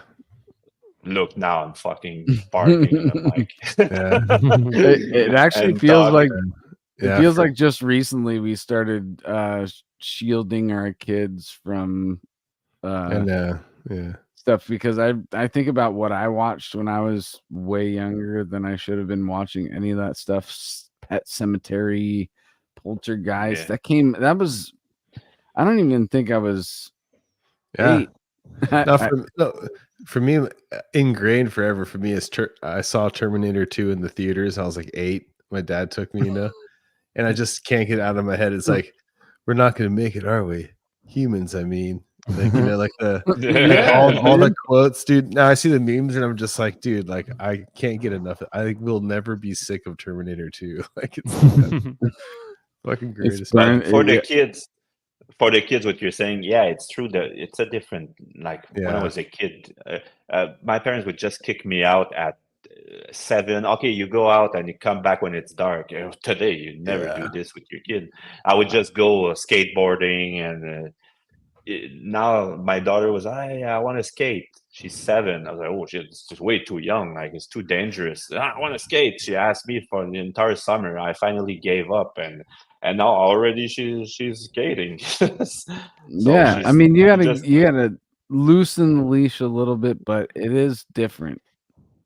Oh, nice, dude. Oh, awesome. See, and she just started this week. That's a proud dad. Why shield her? Like, I'll just let her do it. I'll just pat her more. But the thing is that you're involved in that. Like letting them loose now doesn't seem like a smart thing like it used to be in the 90s. But maybe we're just being the fucking boomer boys now, dude. I'm not a parent, so I don't know, but yeah. Oh yeah, you guys aren't. You don't have kids, so you don't know. Joseph and I are. Joseph will be probably a parent before me. I mean, Trev's taller than me now, dude. So I think he can handle himself. Dude. Yeah. He's a big boy. Yeah. All right. Is that your only kid? Just one daughter? Yeah, that's enough. That's Anthony. enough. That's not enough for Anthony. I like being a dad a lot, dude. I can make more. I could have another baby right now, dude. Nice. It's weird, but I just feel that way, dude. I just like love children. Have like a 5th kid. Oh. The number is 3, and yes, I would have a 4th. I always get mixed up. I don't know. There's so many. I just Casey knows. I found that the first couple of years are really tough. Mm-hmm. And then about 5, 6, when they start wiping their own asses, I feel that's better. Yeah, diapers are a bitch, dude. Diapers suck a lot. But everything that she starts doing by herself now, I'm like, oh fuck, all right, I'm done with this. I'm not doing this anymore. Like, okay. So she knows how to get her own breakfast and shit now. It's like we don't have to worry about breakfast. It's there. Go grab it. Yeah, exactly. Yeah, everything now I'm collecting like Pokemon cards. Okay, now what's she gonna do? Okay, next I want her to do this by herself. Then what she does, that's it. I'm done. I don't do this anymore. So collecting Pokemon cards. You just sent it home, dude. My kids are totally into that too. The resurgence of Pokemon actually is kind of crazy. I don't know. Because there's people that are I only know Pikachu. there's people that are our age that still collect or whatever, but they're just holding on to their nostalgia, and then Pokemon cards became another thing again. So it restarted like the old collector dudes. Plus, now I'm buying Pokemon cards for my kids. You guys, what a brilliant thing, dude! We need to come up with a card game, dude. A death metal card game. Did you guys have rivals Magic and Pokemon, dude? You guys ever have Pogs, dude? You have Pogs? Oh fuck yeah, dude! I was the Pog King, dude. Did you have Pogs up there in Canada? Maybe you're too old for that, I guess, at that point, or maybe Yeah, I miss that. you're Now like my too. daughter is into Minecraft. That's her shit. Yeah. Minecraft. Yeah. She's obsessed. Every kid. Minecraft's a big deal. Yeah. Now she even watches YouTube video of like people like making animation with Minecraft. She loves that. But at the same time, you think that there's graphic design in that could spark something where she might Yeah. follow that path, you know? Yeah, that she will find her way. Already she's active. She loves like go to what's called rides, roller coasters, and anything. She's Mhm, just mhm. skateboarding. She's into now. She's doing some gymnastics, so she likes to, and she loves AC/DC. That's No her shit. favorite band. Nice. Yeah. That's awesome. Easy to sing TNT. She can Yeah, sing them. my- So every time we get in the car, I have a best of AC/DC. Put AC/DC on. That's her. Yeah, That's her yeah, thing. she's like, yeah, That's rad. nice. That's sick. Right on, guys. Well, maybe we should wrap this one up, dude. You guys good? We got everything. Maybe guys one got day any- we can make a David Lynch special. Dude, yeah. I've already talked to 2 different people over the course of this podcast that I think that I could do a podcast with them about Lynch, and I would love to do like a film related but mostly Lynch related podcast, dude, because I could. Now that you know that I'm a Lynch fan, you could watch my stuff, the lyric videos, or see the graphics, and with that in mind, you will see it differently. I love Well, that, dude. there's a lot of little things, little hook I put here and there. Every change of colors, I think about Beautiful. it and why, and then so nothing is done by mistake. Mhm. Beautiful, dude. My first introduction to David Lynch was Mulholland Drive, really. We were Like when I talking was- about that while you were gone. Okay, yeah. Because I was like in high That's school hard. or whatever. Yeah. And I did That's hard for a beginner. Yeah. It is. Yeah. But I liked it a lot. And I was into like weird. I mean, I was really into Stanley Kubrick. So like, you know, I was like a teenager, late 90s, and I was just like in high school and like just like Kubrick, dude, and Clockwork Orange, and like, you know, like 2000 and all that kind of stuff. Mm. And then it was like, oh, but do you know about David Lynch? And I was like, no. And then it was like Mulholland Drive came out, like I feel like around that time or something.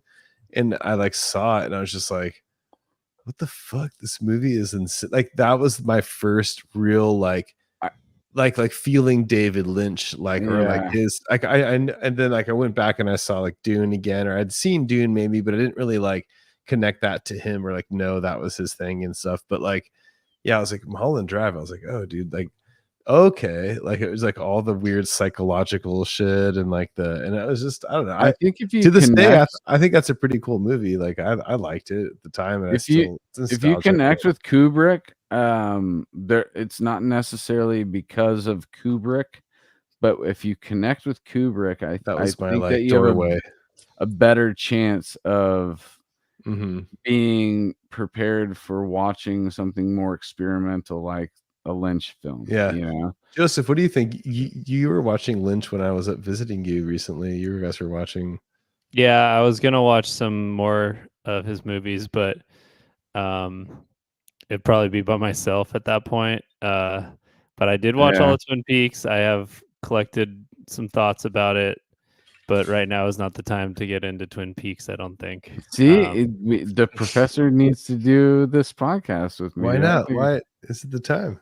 No, I'm saying the Twin Peaks or Lynch related podcast. It would be cool to be. Well, this is it. Why don't we do it? We're here. You know. Oh, I'm up for it. I don't know what. Yeah, I don't know. It's a lot to unpack. I mean, if you really think about it, problem. Go for One it. of my problem is that I have a very bad memory. I can watch the same movie 5 times, and it's just like if there's enough time in between, I forget. Now you were talking about the two Dunes movie. Holy shit, I don't remember anything of the second one. As I would rewatch it, oh yeah, okay, oh yeah, then I would just like go back into it. It's like an album. You listen to it, you don't remember the entire thing. You just remember it was good or bad.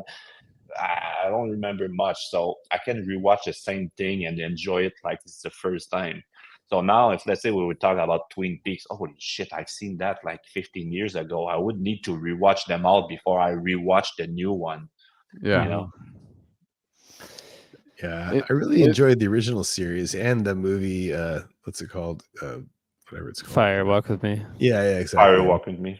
That was a lot, but the show was great. Like the old show is like classic to watch. But yeah, all the new stuff is I like, dude. It's so intense. You know, like the crazy thing about the original series is David only directed, I think, 6 or 7 episodes throughout the season 1, season 2.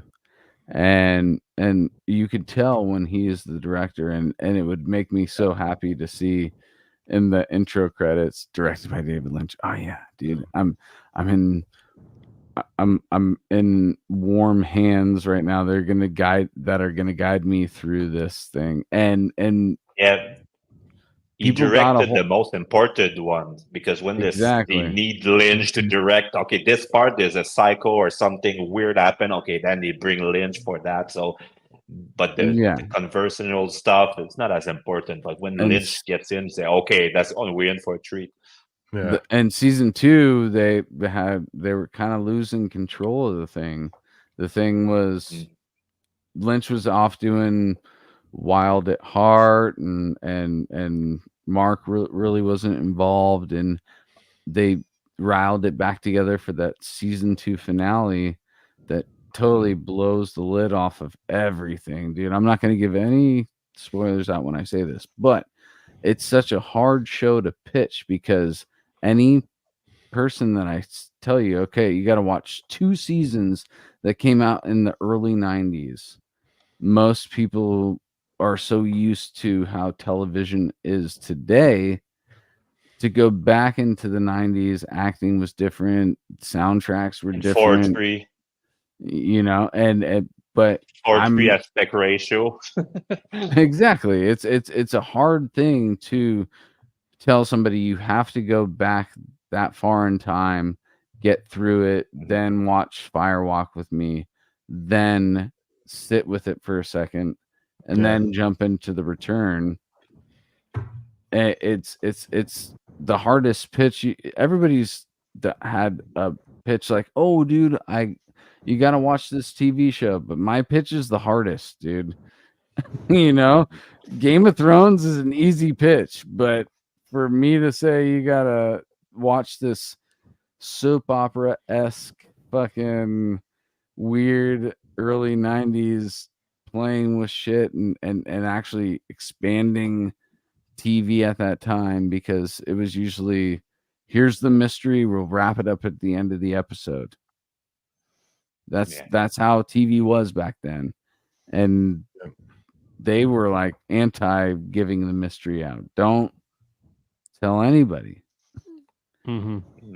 And when they did, actually, when they spoiler alert, I'm not going to say what, but the mystery is revealed in season 2, and that's when both the creators kind of walked away from it for a little bit, because it was spoiled for a little bit, you know? Yeah, but you experienced that recently. Yeah. Do you feel that time that happened in season 2 where dude, it was like rails? I had to watch it.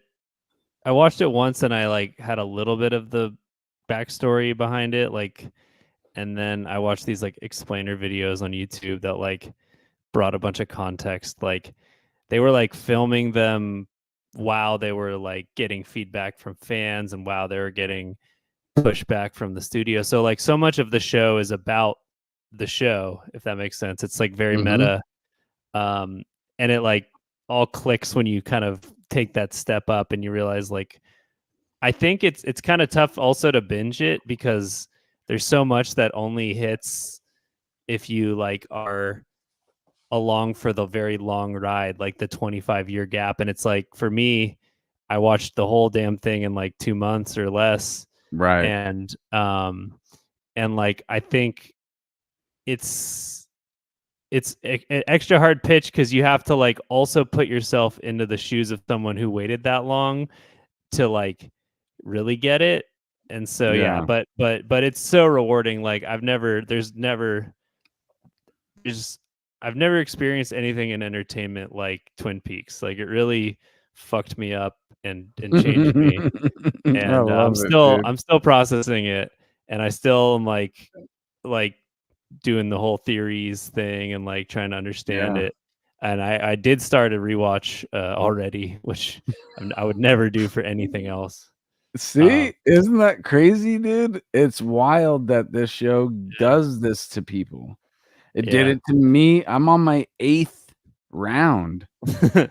Oh shit! Of the whole thing. I don't think I have it in me. And I came across it in 2014. 8th round. Oh my goodness. Yeah, I've definitely watched it a at show least once a year, all the way through. Okay, you're more of a fan than me. I will give you that. Yeah, right. I'm down to I the watched point, the whole thing. dude. I'm showing you how nerdy I am right now. I'm down to the point where the last time I went through, I paid attention to all the lamps in every scene because I knew that Lynch was involved in creating each one of those lamps, dude. But I do stuff like this. Lynch not is the not lamp, but me too. He's not a director on Twin Peaks. He is an auteur. He is fully involved in every aspect of that show.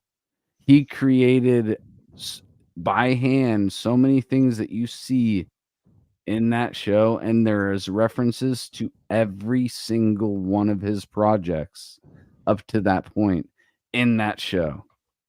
And I just think it's a fucking brilliant way to showcase everything that you have done as a person on this planet, coming up on 80. I think he's 76, 77, something like that. But dude, I just as a person who creates things, I look at that and I'm just he even like he won't even buy a new pair of pants. He's just gonna fix the holes in it with crazy chemicals and epoxies and shit and show you a video of it. You're just watching this old man fix his pants with paint and acrylics. Mm-hmm. Who else is like this? Who else goes as deep as David Lynch? It's so crazy. And during the pandemic, his videos were so refreshing. We were saying that earlier about your music. It's just refreshing to see that he kept himself. He keeps himself busy, no matter what. He calls it the art life. He lives the art life. Every day he wakes up to create something new. Every day. That is his one goal, is to create something. His two goals: create something new, meditate. That's it. Yeah. Meditate twice a day and create something new. Anthony, do you listen to Flying Lotus at all? Yeah. Okay, you know what his latest song was called? The single that he dropped last month? No. Garmin Bonzia or whatever. Carmen Bozia, dude. Bozia. So that's the food that the denizens of the Black Lodge feed on, which is a physical form of everybody's pain and sorrow. Yes. And he had David Lynch on and it looks CD. like cream corn, by the way. He on Flamagra, which is one of his latest albums, he has David Lynch do like a spoken word.